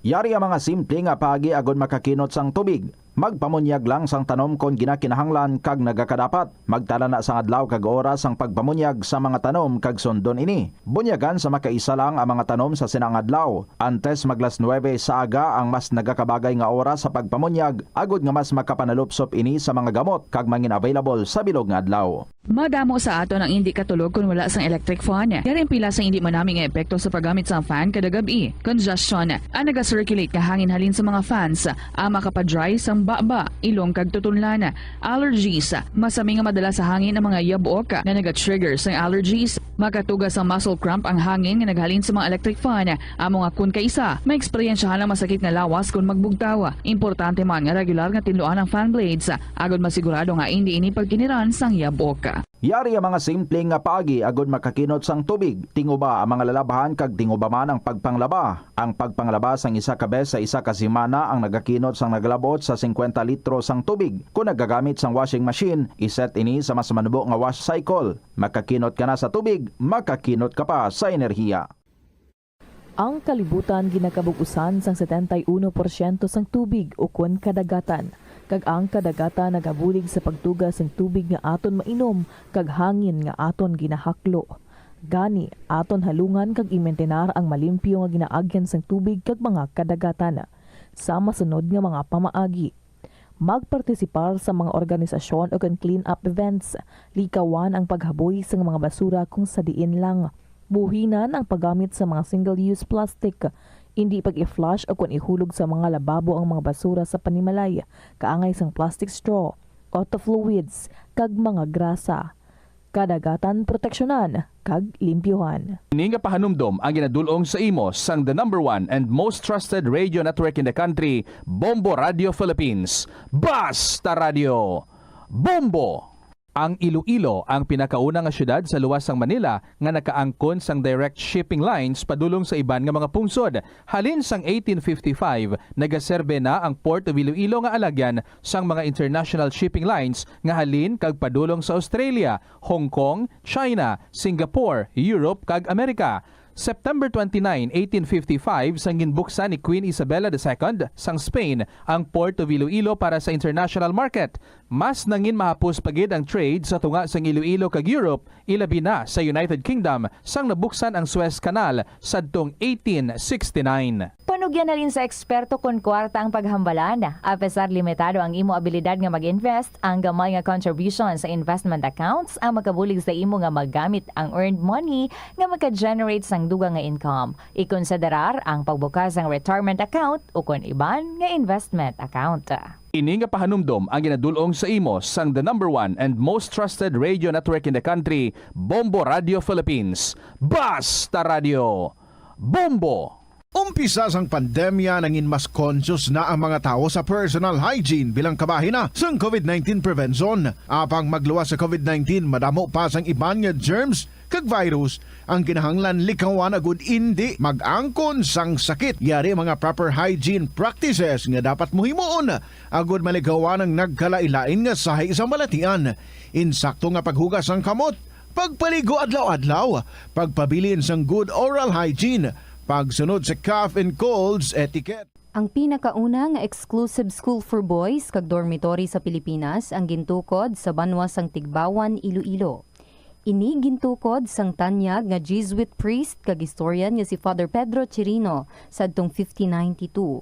Ginapahayag nga binulan pa lamang nga nakaabot si Chirino sa Tigbawan, natun-an na sini ang lokal nga lingwahe nga Haraya nga amo ang ginapatihan, ginhalinan sang kinaraya. Nagsulat man siya sang catechesis sa pulo nga Haraya. Si Father Chirino upod ang isa pa ka Jesuit brother nga si Francisco Martin ang nagtudlo dito sang catechism, reading, writing, Spanish kag liturgical music sa mga kabataan sang mga prominente nga pamilya nga Ilonggo kag Espanyol sa Banwa. Sang 1975, nagpahamtang sang marker ang National Historical Institute sa Banwa. Ito ang Bombo Radio Philippines. Fully digitalized. Numero 1 sa balita, komentaryo, drama at serbisyo publiko. Bombo Radio Philippines. Bombo Radio Philippines. Ang inyong number 1 at most trusted radio network in the country. Basta Radio Bombo! Happy Halloween! Good afternoon sa inyo tanan mga kabombo. Welcome sa kahapon lamang program on the 31st of October 2024. Kaupo ninyo si Tita Regine sa aton ng Christmas Countdown. Christmas is a time for sharing, giving gifts for everyone. What matters now is this Christmas we share the love.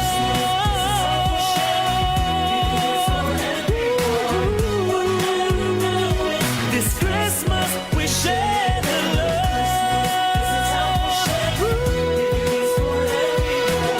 What matters now is this Christmas we share the love. Yes mga kabombo, we continue sharing the love at 55 days to go before Christmas. Sa liwat mayong hapon gid sa inyo sa tanan nga ara ng subong sa patio, mga nag-early pa nga nagkadto para nga hindi sila makot or hindi na sila problema sa traffic, buwas in short. Kaway-kaway sa aton dira nga mga kabombo nga ara na sa mga patio kung sa diin ginlubong ang ilang mga beloved departed and maybe nagapangamuyo na and spending time and praying para sa ilang mga beloved departed. So kaway-kaway sa inyo dira ang inyong mga pansyon all set na, ready na, nasumbrahan na, bo nagmahal na gili subong no. Pati ang pagpatakod sa suga, mahal naman. No makambal kita no wala na gid sang may nagbarato. Ang tanan nagmalahal na gid. But anyway, I just hope ang ating pagmamahal for each other, buhi man o kung departed na, is still the same.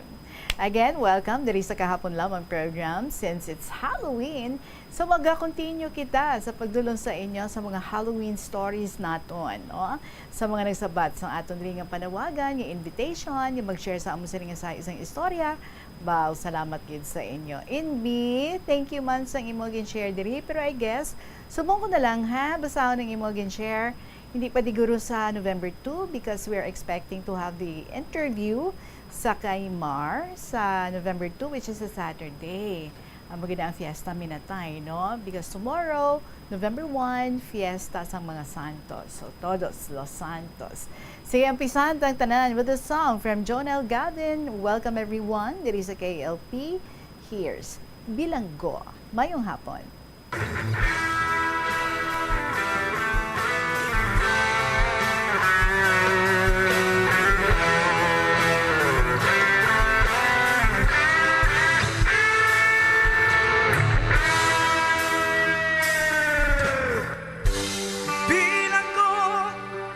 Sa dagat na apoy, di makahinga sa init na dumadaloy. Ialay mo ang bagong pag-asa sa tulad kong nasadalak sa pagkakasala.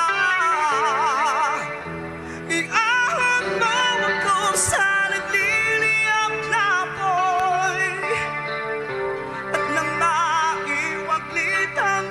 ng kahapon. Iahon mo ako sa nagliliyap na apoy na aking matikman. ng sandali.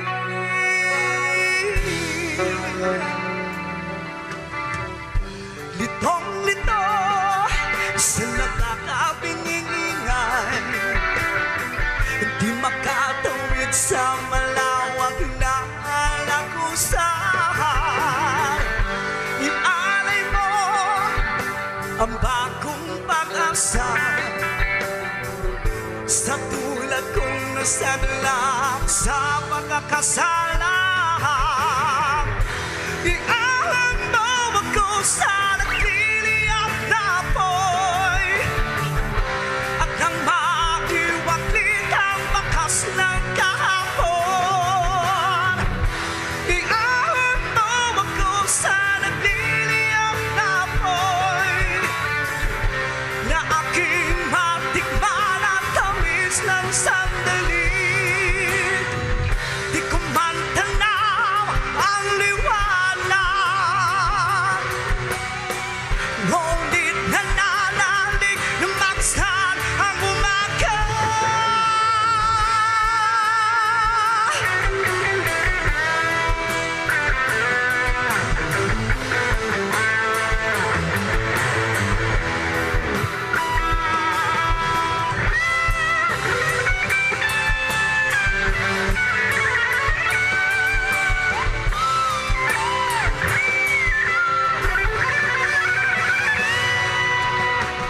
Di makahinga,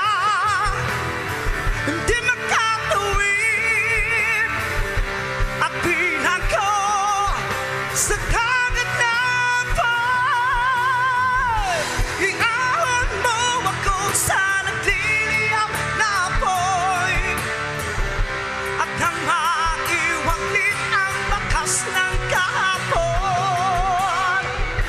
Iahon mo ako sa nagliliyap na apoy na aking matikman ang tamis ng sandali. Iahon mo ako, iahon mo ako, iahon mo ako.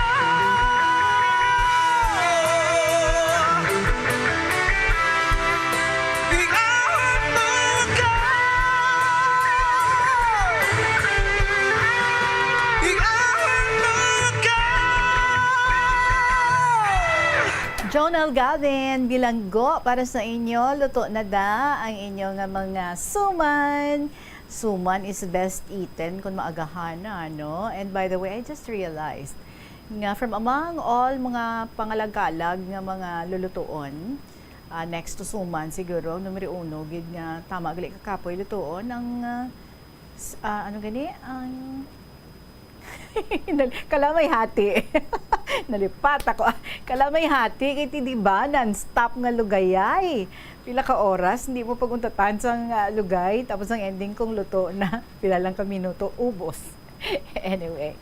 So today, magadulong kita sa iluwat sa inyo sang mga nagdugang nga mga Halloween stories para diri sa aton nga pagdulong sa inyo sang aton nga Halloween special diri sa kahapon lamang program. And may aral nga i-share man sa aton diri today si Toto Subang. Nagbabalik.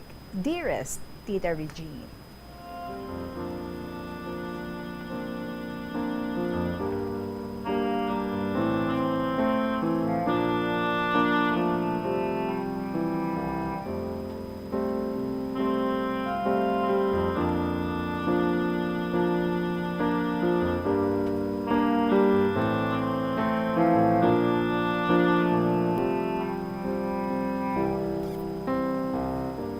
Good afternoon, Tita Regine, most especially sa mga avid listeners ng KLP. I'm back, Tita Reg. Toto Subang sa probinsya sang Iloilo. Dugay man, kaya nakasulat ako, Tita Reg ba? O gani, no? So, kumusta na mga KLP lovers, especially sa loyal weekly letter senders? Tita Reg, since lapit naman ang tingkaralag, nainganyo man ako nga magsulat kag ma-share sa kahanginan ang mga kababalaghan, makaharadlok kag puno sa misteryo ng mga istorya. Nga kun kaisa, hindi man naton maeksplikar kag makahatag sa madamo nga mga palamangkutanon. So, ready na ka mo? Ready na ka mo mamati? Ari na. First episode, Hibi. Tuig 2014, ang akong utod Tita Reg, nag-practice teaching sa isa ka barangay elementary school sa isa ka barangay sa Antique. 4 ni sila nga nagstay sa isa ka daan nga balay. Bali tita, gin-offer ni nga balay sa mga student teachers for free sa isa ka pamilya sa Antique nga philanthropist. Pero sa ato tita, nangin serbe nga opisina sa isa ka lending company. So wala na ni na-occupy sa pila ka dekada kag nangin abandonado na. Sa Ugsaran, may isa ka dako nga puno sang lumboy. Malapad ang lote, kag ang balay konkrito, may 2 ka kwarto kag isa ka CR. Tungang gabi, malinong kag madulom na ang tanan sa balay. Samtang agahigda na sila sa ilang mga kwarto, may napatian sila nga hibi sang babayi. Gangoy-ngoy ini sang malawig. Ang akon utod, ginpamatian niya pagid ini. Amuman sa gihapon tita. Ang upod sang utod ko sa hiligdaan, ginkuhit niya ini, kag pinamangkot kung nabatian man niya ang gahibi nga babayi. Siling niya, may ara gid nga gahibi. Daw yara lang gid sa ilakilid. Tungod sa kahadlok, nagsinggitan sila kag nagdalalagan sa sago asalas. Nasumalang man nila ang mga upod nila sa piya kwarto nga pagwa man. Ang ila mga hitsura napuno sang kahadlok. Ang ila mga dapadapa tuman kalamig. Gakudog pa ang iban sa nerbiyos. Nagtipon sila sa salas nga 4 kag nagpinungko, nanilag hasta nga magkaagahon. Pagkaaga tita, nanugid sila sa ilang mga cooperating teachers kag sa utod sang tag-iya sang balay. Abi mo, Tita Regine, gusto mo lang sila mamati sa mga na-eksperyensyahan nila. Kumbaga, dumaidiya man sila guro eh. Hindi ka agwanta mga student teachers, tita. Nangayo sila bulig sa school para ma-solve ang problema. Then, pagka next week, tita, nagkadto ang pastor kagin cleansing ang balay, kagin pray over man ang mga student teachers. Gapanugid ni ang sister ko sa akon sang ilang nga naagyan nga tama ka makahaladlo. Bisan ako, kung ako mamati, gapalanindog man ang akon nga balahibo sa kakulba. September 21, 2014, tungod sa akon nga curiosity, nag-decide ako makadtuan ang utod ko sa Antique. Siling niya sa akon, Toto, hindi lang bala diri magkaduhaw. Siling ko, makadto ko dira, kag i-check ang area. Pag-visit ko tita, makahaladlokid man ang lugar. Pagsulod ko sa balay, garalapad ang akong dulungan, kagaparanintog ang akong balahibo. Siling ko, di na dire ang gahibi-hibi kung gabi. Bautanan nga hulot, hasta sa CR, ginlibot ko. Utoy-utoy sila nga 4 kadlaw sa akon. Baumayo man tita, kay wala nagsunod ang morto nga gahibi-hibi sa akon, pauli sa Tigbawan. Susubong, graduate ng akon nga utod sa College of Education sa WVSU. Kag subong, isa na ka-public school teacher sa Iloilo City. Next episode, Boarding House version 1.0. Daw mo ni magbasa, no? Ang mga young ones. Wala ni Tita Reg, yung istorya, experience siya ini sa akon upod sa workplace. Ihinagot na lang ang pangalan niya nga si Mr. G. Si Mr. G, isa ka science teacher. Bale, he decided nga mag-separate sa iya nga foster mother kag mangita na lang sa boarding house sa amon nga banwa. To make his long and creepy story short, tuig 2015, nagstay siya sa isa ka boarding house, isa ini ka old ancestral house along the National Road, bale tita, sa tubang or first floor, may clinic sang doktor, kag sa likod nga part man gyapon sang balay, yara gabord si Mr. G. One time tita, samtang madalo mang iya nga katulugon, may nagtampa sa iya kaduha ka beses gid. Siyempre nang angyos ako nakibot si Mr. G. Gulpi lang siya nagbangon kag natapungawan. Siling niya, basig nagdamgo lang ako. Pero di man damgo, kay masakit ang iya pong yawon. Kay isa laman siya gatulog sa kwarto. So pagka next night, Tita Reg, gin-off na ang mga suga sa kwarto. Naghigda siya, pero wala dayo nagtulog, kay siling niya, bantayan niya gin. Basi may matampuyong naman sa iya. Tita Reg, naglipas ang pila ka oras. Determinado gid si Mr. G sa iya nga tinutuyo. Samtang gahigda, nabatyagan niya nga may gabutong sa amat-amat kang anang habol. Grabe ang kulba ni Mr. G. Tungod niya ang habol, gahulag. Dali-dali niya ginpasiga ang suga, kag nanilag. Hasta natulugan naman siya. May time man tita, nga kung mangurumbot siya habol, makita niya ang mga kamot nga gahulma sa sagwa sang iya nga habol. Suno kay Mr. G, amo inipermi ang kakatapo sa iya kung off tanan nga suga sa iya nga kwarto. Sila ni Mr. G, ang mga morto kuno nga gatublag sa iya, gaka-activate kung madulom. Sa dulom kuno sila tita na namitan manago kag magdisturbo. Pero kung siga ang suga kag masanag ang area, wala man may gakatabo nga kababalaghan. Later na lang nabala ni Mr. G nga ang ancestral house nga iya ginabordan may napatay gali dira sa nga tigulang sa amura nga balay. May mga borders man sadto pero wala man gadugay. Siling nila nahadlok sila magtulog kung isa lang sila. Dapat group gid or madamo. Sa kaloy sa mahal nga Diyos, nagstay didto sa Mr. G almost 5 years. Kag naanad naman siya sa mga pabatsyag sa iya. Subong Tita Reg, ang ancestral house after pandemic, gin-demolish. Kag ginpatindugan sang 2-story building. Nadula man ang ancestral house, pero ang lumon nga mga morto, yara man gihapon. May mga kagabihon tita, mabatian ang mga ido, gauwang, samtang gaatubang sa lugar kung sa diinsad to gatindog ang ancestral house. Daw patunda nga may mga elemento man gihapon nga nagapanago sa kadulom. Next episode, Boarding House version 2.0. 2.0. Sa Mr. G, Tita Reg, nagpangita naman sa Prospect Boarding House. So nag-site visit siya sa isa naman kabalay. Sa una pa lang nga pagkakita niya, makaharadlok na. Nagsulod si Mr. G, kaupod ang isa man ka-teacher nga gapangita man sang pwedeng boardan. Sa sulod sa balay, nagkakanta-kanta na si Mr. G. Sang ara na siya sa bintana, iya na diskubrihan nga sa likod sang balay, pila lang ka metros, ang patio. Nakita niya ang mga gahilera nga mga nitso sa mga minatay.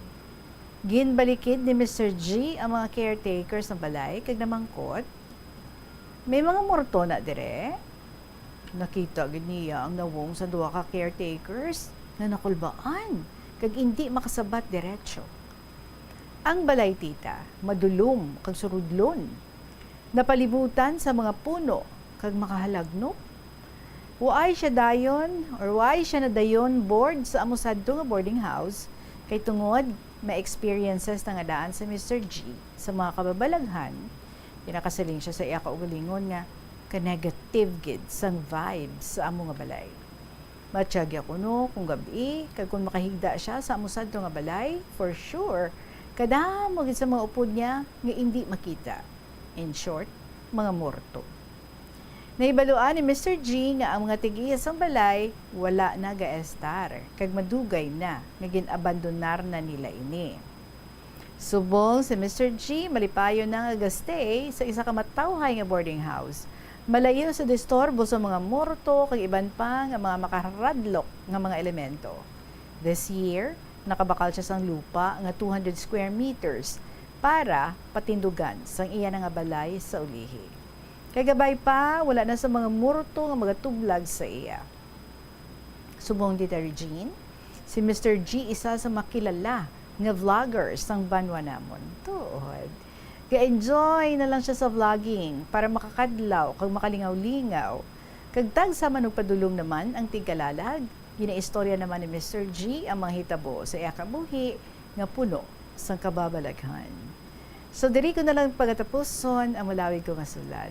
Tita Regine sa liwat, ini si Toto Subang sang probinsya sang Iloilo.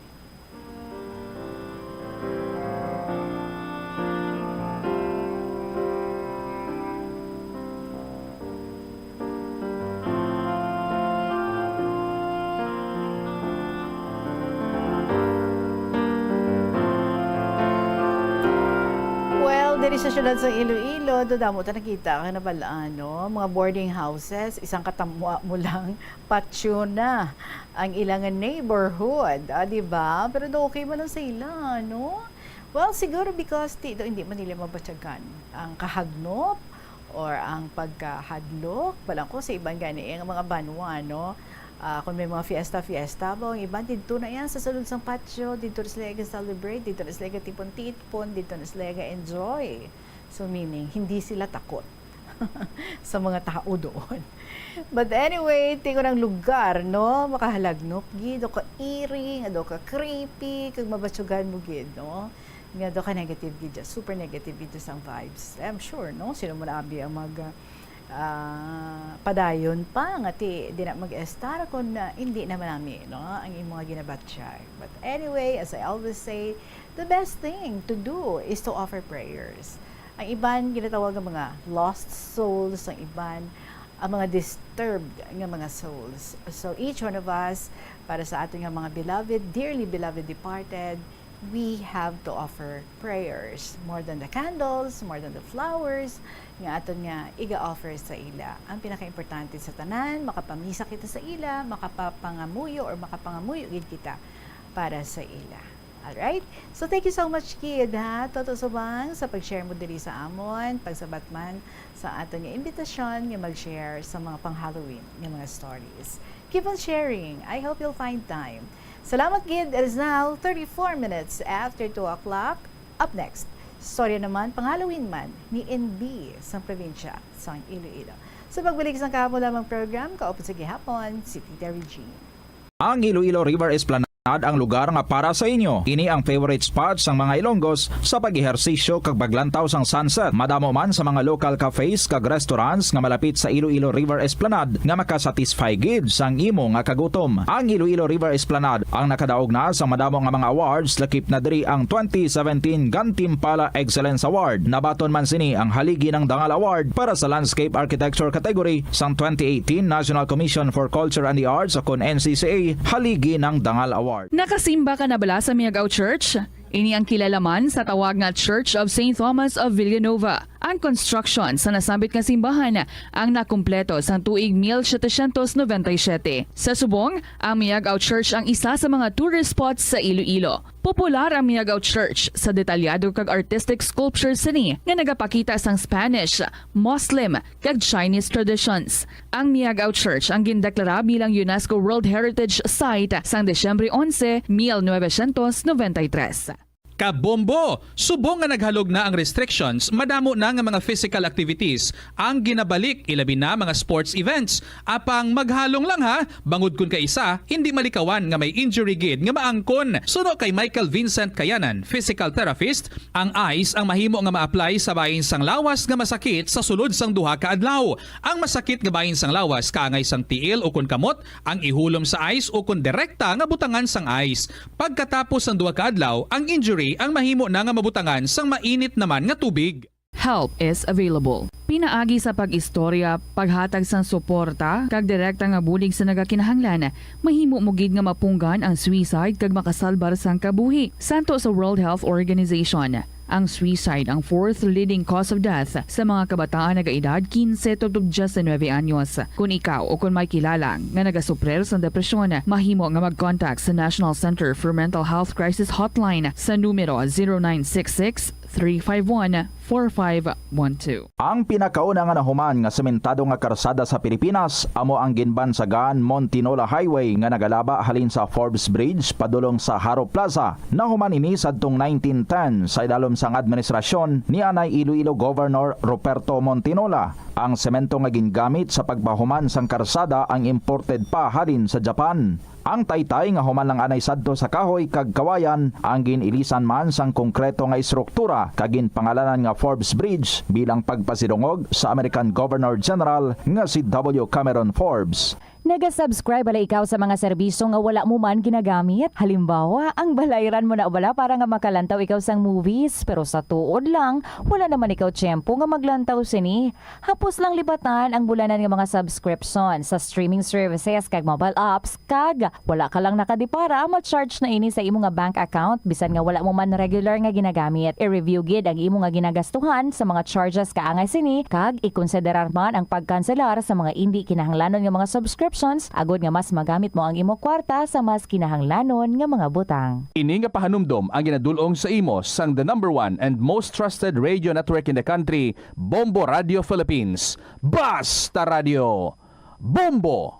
Likawan ang mga disgrasya nga dulot sang kuryente. Tabunan o konselyuhan ang mga wala nagamit nga electrical outlets. Ihaboyo kung ipa-repair ang mga electrical items nga may samad nga cords. Hukson sa saksakan ng mga electrical appliances antes ining i-repair. Hindi paghuslo na mga plug halin sa outlet nga ginabutong ang cord kay basi mabugto ini. Hindi pagpunon sa nakasaksak nga mga appliances o kon gadgets sa mga salaksakan. Hindi magtandog sa electrical appliances kung basa ang imo mga kamot. Likawan ang pagsaka o kon pagtandog sa puno o kon sangasang kahoy nga may nagalaylay nga kuryente. Hindi malikawan nga ginapangita gid sang isa ka tawo ang foot massage. Magluwas nga manami ini sa pamatyagan. Mayara man ini sa maayo nga benepisyo sa lawas. Sunod kay Dr. Tyler Wheeler, Primary Care Sports Medicine Physician, ang malipot nga foot massage ang makapahagan-hagan sang stress. Ang moderate pressure massage ang safe para sa mga kalabanan nga tawo ilabi na ang may mga kondisyon kaangay sang arthritis kag long-term pain. Mahimo man nga mag-seek ang professional massage therapist para sa imo nga relaxing foot massage. Kung ikaw isa ka chess lover, yaring pila ka brain benefit sa paghampang sini. Kag kung wala ka nagahampang sini, umpisahin na. Sunod sa pagtuon ng paghampang sang chess makabulig likaw sa Alzheimer's disease. Bangod ang utok nagatrabaho kaangay sang muscle, nagakinahanglan ini sang exercise agud mangin healthy kag malikawan ang injury. Magluwas diri ang paghampang sang chess ang nagapa-improve man sang concentration, memory, creativity kag problem solving skills kag napamatud-an man nga nagapaalam.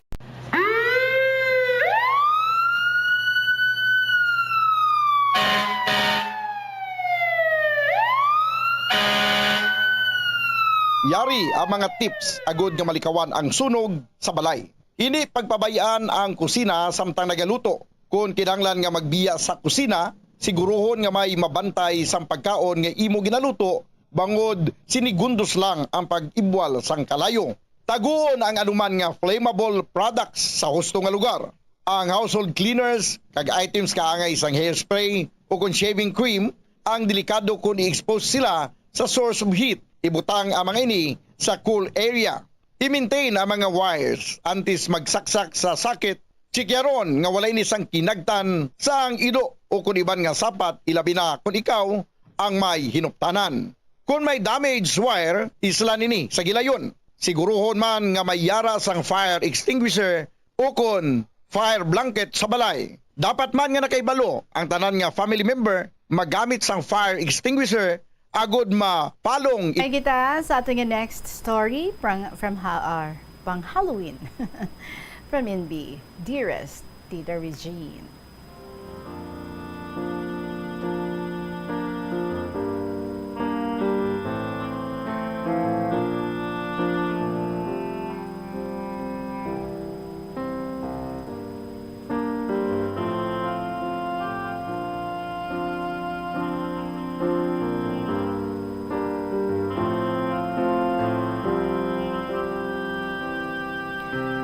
Hi, all staff and members of Bombo Radio Philippines, especially to you, Tita, all KLP lovers, a blessed afternoon to you.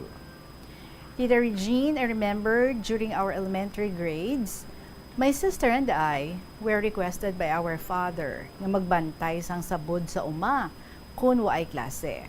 Hambal ni nanay, hindi ka mo magpasirom kung magpauli ha, kay duro ang nagasugid kay nakasaksi nga nagamurto si Narda. Nagapanglagas ang tawo nga makaagi rapit sa balay nanda. Si Narda galitita namatay sa pagpanganak sang ika-4 nila nga anak ni Goryo. Nagsunod 3 nila ka anak, lalaki ang subang kag 2 ka babae ang manghod. Nagaampo si Narda kay Goryo nga husto na ang 3 ka anak para mahatagan nila sang mayad nga bosdamlag. Apang si Goryo kulang sa paghangop, waay ga kooperar, nagpatuyang sang iya gusto. Pagbusong ni Narda sang iya ika-4 nga lapsag, iya hungod nga ginpahulo. Believing that the fetus in the mother's womb has life, Narda had violated the 5th commandment of our Lord, not to kill. Then, Narda got sick, kag natulala. Ginahambala na si Goryo nga patitiyon ang nagahibi nga bata kay nagutom. Ginapukaw na si Goryo sa kagabihon, magkutaw sang gatas nga ipa-dedi sa bata. Sobra isa ka bulan nga waay si Goryo mahimutang sa kahimtangan ni Narda. Iya ginpabulong sa dipulso kag gindapatan kag nag-ayo-ayo. Ahay, Tita Regine, sa mapagsikron si Narda, ginpabusong na duman. Maski nag-aaway sanda, anhon na kuno kay naga-wild si Goryo kag nagapahubog. Dosahi balas ang tao nga iya lang ang matuman. What Goryo wants, Goryo gets. Kundi way salto, nagbusong duman si Narda. Nagunahuna tana nga ipahulog duman. Pay nahadlok na siya kay Lord nga magpakasala liwan. Pag-abot sa panahon nga mga anak na si Narda, binudlayan siya. 24 oras ang iyang pagpasakit, kagkaisa matauhan sa isa kalapsag nga lalaki, healthy and strong. Nalipay si Goryo, pero way nila matalupang disang pagtera, nga nalipong gali si Narda. Abi nila, nagpahuway-huway lang kag natulugan. Waay madali pagdala sa hospital, nasapwa na lang, nga waay nagali siya gaginhawa. Masakit nga batyagon ang kahimtangan sang isa ka iloy, nga nagbuwis sang iya kinabuhi sa pagpakatawo sang isa ka lapsag. Do naglito-lito ang huna-huna ni Goryo sa pagbasol sang iya kaugalingon. Puwerte ged ang iya nga pagurahab. Ginpang sumbag ang hulot sang balay, kag malukso unta sa bubon. Mayad lang napunggan sang ila kasilingan, kag waay makadayon. Pero aanhin mo pa ang damo kung patay na ang kabayo. Ang lapsag, ginatipan sang manghod ni Goryo. Pero tapos, ang 3 ka adlaw nga nalubong si Narda, may nabatyagan ron ang pamilya sa pagbalik-balik ni Narda. Kung makatulog ang bata, iya ginapabugtaw, kag uliton, kag pasusuhon sa biberon. Natingala nagaatipan, nga ginatigana na nga gata sa biberon, naubos ron. Way mantana ito mangkuton, kaysa sila malang 2 ka bata sa balay. Kay si Goryo, kag ang 3 na kakabataan, nagkadto sa balay sa iya ugangan. Ang lapsag, kung maghibi, ginakantahan na, nagahaming, hasta maghipos dayon. Kag ginadalo na, nagakadlaw ang bata, nga tana lang isa. Pagsirom, may nagapakita ron nga santermo, nagalibot sa ilabalay. Kung may tao, maagi, rapit sa ilabalay, iya ginalagas. Kung mahubog si Goryo, iya ginaapas kag bunalon sang putik para magpauli. Samtang si Goryo, naobserbahan sang iya mga upod nga nagainom, hinali lang matindog, hindi gani kalisensya, nagauna pa uli kag magtiabaw sa dalan, nagasinggit sang aragoy kag magdalagan. Nagpinamangkutan ay sanda kung ano di si Goryo. Ang isa nagsabat, nga daw ginaputik siya. Pay waay man upod. Tana malang isa. kag maghinarak-hak sanda. Kung bunalon gani ni Goryo ang kabataan, iya ginaagaw ang bunal, kag kay Goryo ibunal. Pirit kidla nga maguntat si Goryo kapamunal, kag magpalagyo. Hambal ka iba, nakabalos ron si Narda, kay si Goryo ginadisiplina na. Wayron nagapahubog, wayron nagapamunal sa kabataan, kag nagpisan ka obra nga mabuhi na ang pamilya na. Very good, hambal sang isa man kahubog. Sabat ni Osting ila amigo, gani inyo di atiman ang leksyon. Hindi ninyo pagpasipadan ang inyong asawa, kay maabot ang panahon nga ikaw na ang disiplinahon na. Dugang pa ni Ruel, oo, tanawan ninyo karon kung ano ang nagakaratabo kay Goryo. Do hindi mapatihan, pero testigo kita nga iya nga mga amigo. Kagabi mo, Tita Regine, ngin paagyan gid man kami sang santermo ni Narda. One time, gid pabantay anay kami ni tatay kakarabaw nga nagaharab. Nsiruman kami, kay dugay si tatay makabalik. Nagsakay tana sa karabaw, samtang nagpanaw lang kami. Sang rapit na kami sa ilabalay ni Narda, nagpatupong ang santermo sa amon. Kag sa sobra namon kahadlok, ginkaptan ako sa butkon sang akon magulang, kag magtodo kadalagan. Hasta nakabunggo kami sa bungsod, kag nagtupa sa turugban. Nagibi ako todo, kay ginkusi ako sang akon magulang, para mahadlok ang morto, kag gulpi lang, nadura ang kalayo. Waay ako maguntat kag gurahab, hasta nakaabot kami sa amon balay. Isa kaaga, nagsugid si Goryo sa iya ugangan, nga nagdamgo tana, ginpaandaman tana ni Narda, nga magtarong na siya, kay kun indi, bayra na sang iya kinabuhi, ang ginhimo niya. Dapat, palanggaon na ang mga kabataan, kay kun indi, patyon siya. Doon nag-revenge bala ang kalag ni Narda kay Goryo. Gani nag-advise ang iaugangan nga ikumpisar niya di ang sitwasyon sa pari para mahatagan na yon sang solusyon. Agud maglinong na ang kalag ni Narda. Nagkadto dayon si Goryo sa pari kag gintugan ang tanan nga nagkaratabo. Ang pari naglungo-lungo kag naghambal kay Goryo nga pamisahan ta ang kalag sang imo asawa para sa kapatawaran sang iya mga kasalanan nga waay pa niya mahinulsulan. Bisitahan ta ang iya lulubngan, pangamuyuan, responsohan, kag binditahan. Magpanuvina ikaw sa mga kalag sa sulod sang siyam ka adlaw, kag magpamisa liwat. Natuman ang tanan, kag dakugid ang pagpasalamat ni Goryo kay Lord, kag sa pagbulig sang pari. Salamat, Tita Regine. Mabuhay kita tanan sa KLP. May God bless you and your loved ones. Truly yours. In B, sa Iloilo Province.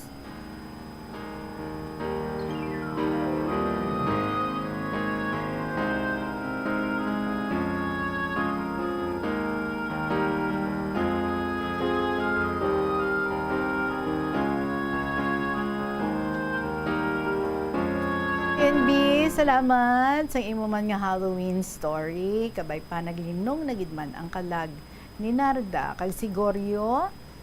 Di kabay pa no nga nagtarong nagidman siya. Dako nga responsibilidad ang nabilin sa iya kay siya ang magatatap sang ila tanan apat ka mga kabataan. 5 kuntani pero pahulog ni Narda. Naman akong kaisa kabudlay, no? Kung ang mag-asawa, hindi magintindihan na isa-isa kabutang. Anyway, 50 minutes after 2 o'clock, thank you again. Magapanabalik ang kahapon lamang with Tita Regine. Sa lamang madugay, pagkatapos ng pila ka mga importante ng mga pahibalo. Ang cabbage o kung repolyo masaming nga panakot sa aton mga linuto. Suno kay Vanessa Voltolina. Ang cabbage isa ka excellent source ng vitamin C nga importante para sa pag-maintain sang strong immune system. Ang glutamine isa ka amino acid sa cabbage, isa ka makusog nga anti-inflammatory agent nga nagabulig sa pagbuhin sang joint pain, arthritis kag allergies. Ang cabbage naga-contain sang vitamin K kag antioxidant nga anthocyanin nga naga-boost sang mental function kag concentration. Indi pagpakanubuan ang piso-piso mo nga natipon. Bisan madugay magdamo, iniamo ang mahimo nga emergency fund sa tion nga tuman mo na kakinahanglanon ang kwarta. Abi mo, amo man ini ang makabulig sa imo nga indi na pag-ibutang ang imo kaugalingon sa risgo, kaangay sang pagpangutang nga may dako nga interest o kun pagpamroblema bangod indi on time ang bayad sa imo nga bills. Ang imo man nga savings ang makapaligon sa imo nga saving security sa tion nga abi halimbawa madulaan ikaw sang obra. Ini nga pahanumdom ang ginadulong sa imo sang the #1 and most trusted radio network in the country, Bombo Radio Philippines. Basta Radio Bombo! Yari ang mga tips nga dapat mo tandaan agud nga mangin safe and healthy ang pagkaon sa imo nga pamilya. Dapat nga tabunan mo gid pirmi ang mga pagkaon nga yara sa lamesa o kung ara sa imo kusina agud malikawan nga kadtuan ini sa mga insekto nga mahimo magresulta sa microbiological contamination. Gilayon nga ihabuoy ang mga napanos na nga mga pagkaon o kung ang ginasuspetsahan mo nga malapit na lang mapanos nga pagkaon. Ang pag-reheat o kung pag-recook sa sining mga pagkaon ang hindi makabulig.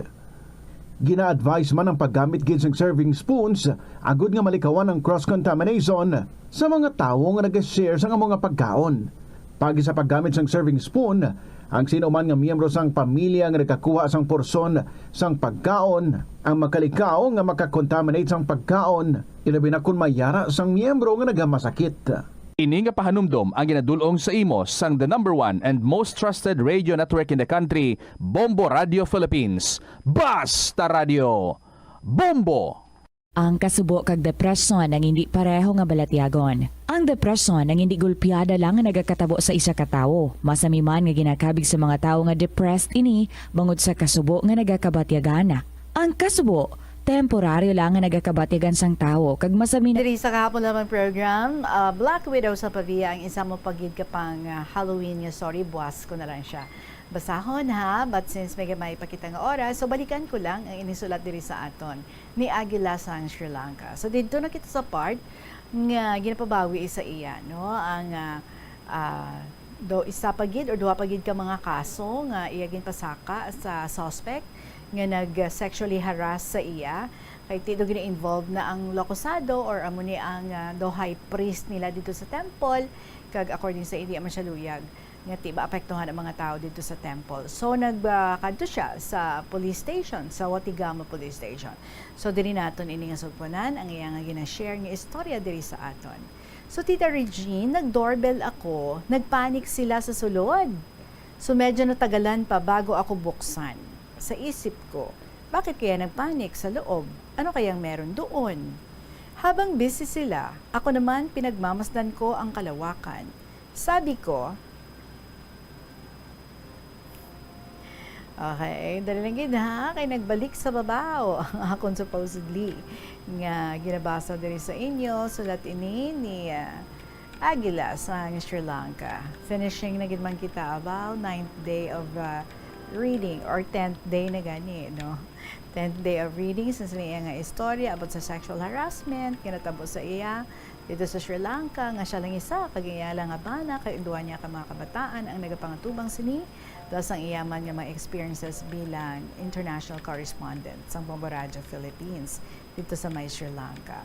So habang busy sila, ako naman pinagmamasdan ko ang kalawakan, sabi ko, babagsak ang malaking ulan at wala akong dalang payo. Binuksan ni attorney ang pinto. Sabi niya, pasok ka. Sabi ko, salamat sa pagbukas mo ng pinto. Ang dibdib ko umuusok sa galit, pero kontrolado ko. Pinapasok niya ako sa office niya. Sabi niya, ilock daw ang pinto. Tiningnan ko ang bintana, sarado, na dati-rati ay bukas naman sa tuwing pumupunta kami. Sabi ko, ito may connection ito sa mga pulis ng Watigama. Sabi niya, please lock the door. Hinila ko ang lock ng pabugso at malakas. Alam niya sa sarili niya, galit rin ako. Sabi ko, magandang hapon, attorney. Sabi ko, ang daming nangyari sa akin sa linggong ito. Hinaharas ako sa kampo ng suspect, pinipilit na ako na i-withdraw ang kaso, kapalit sa pagtanggap ng pera. Sabi niya, kailan yan? Sabi ko, noong August 9. Sa buwan na ito after hearing 8.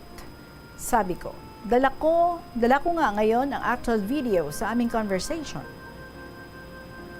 Isinalaysay ko ang lahat pagkatapos inihanda ko ang video na ready to click na lang niya. Tapos makita niya. Nagulat ako, tita, bakit sinabi niya na walang video dito? Sabi ko, akin na ang cellphone ko. At hindi ko na nakita.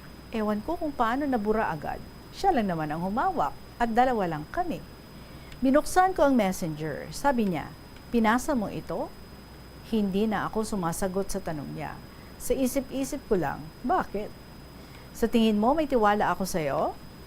Nagulat siya na nag-play, nang na-play ko ang video. Sabi ko, mas may masagwa pang video dyan sa conversation namin ni Locosado.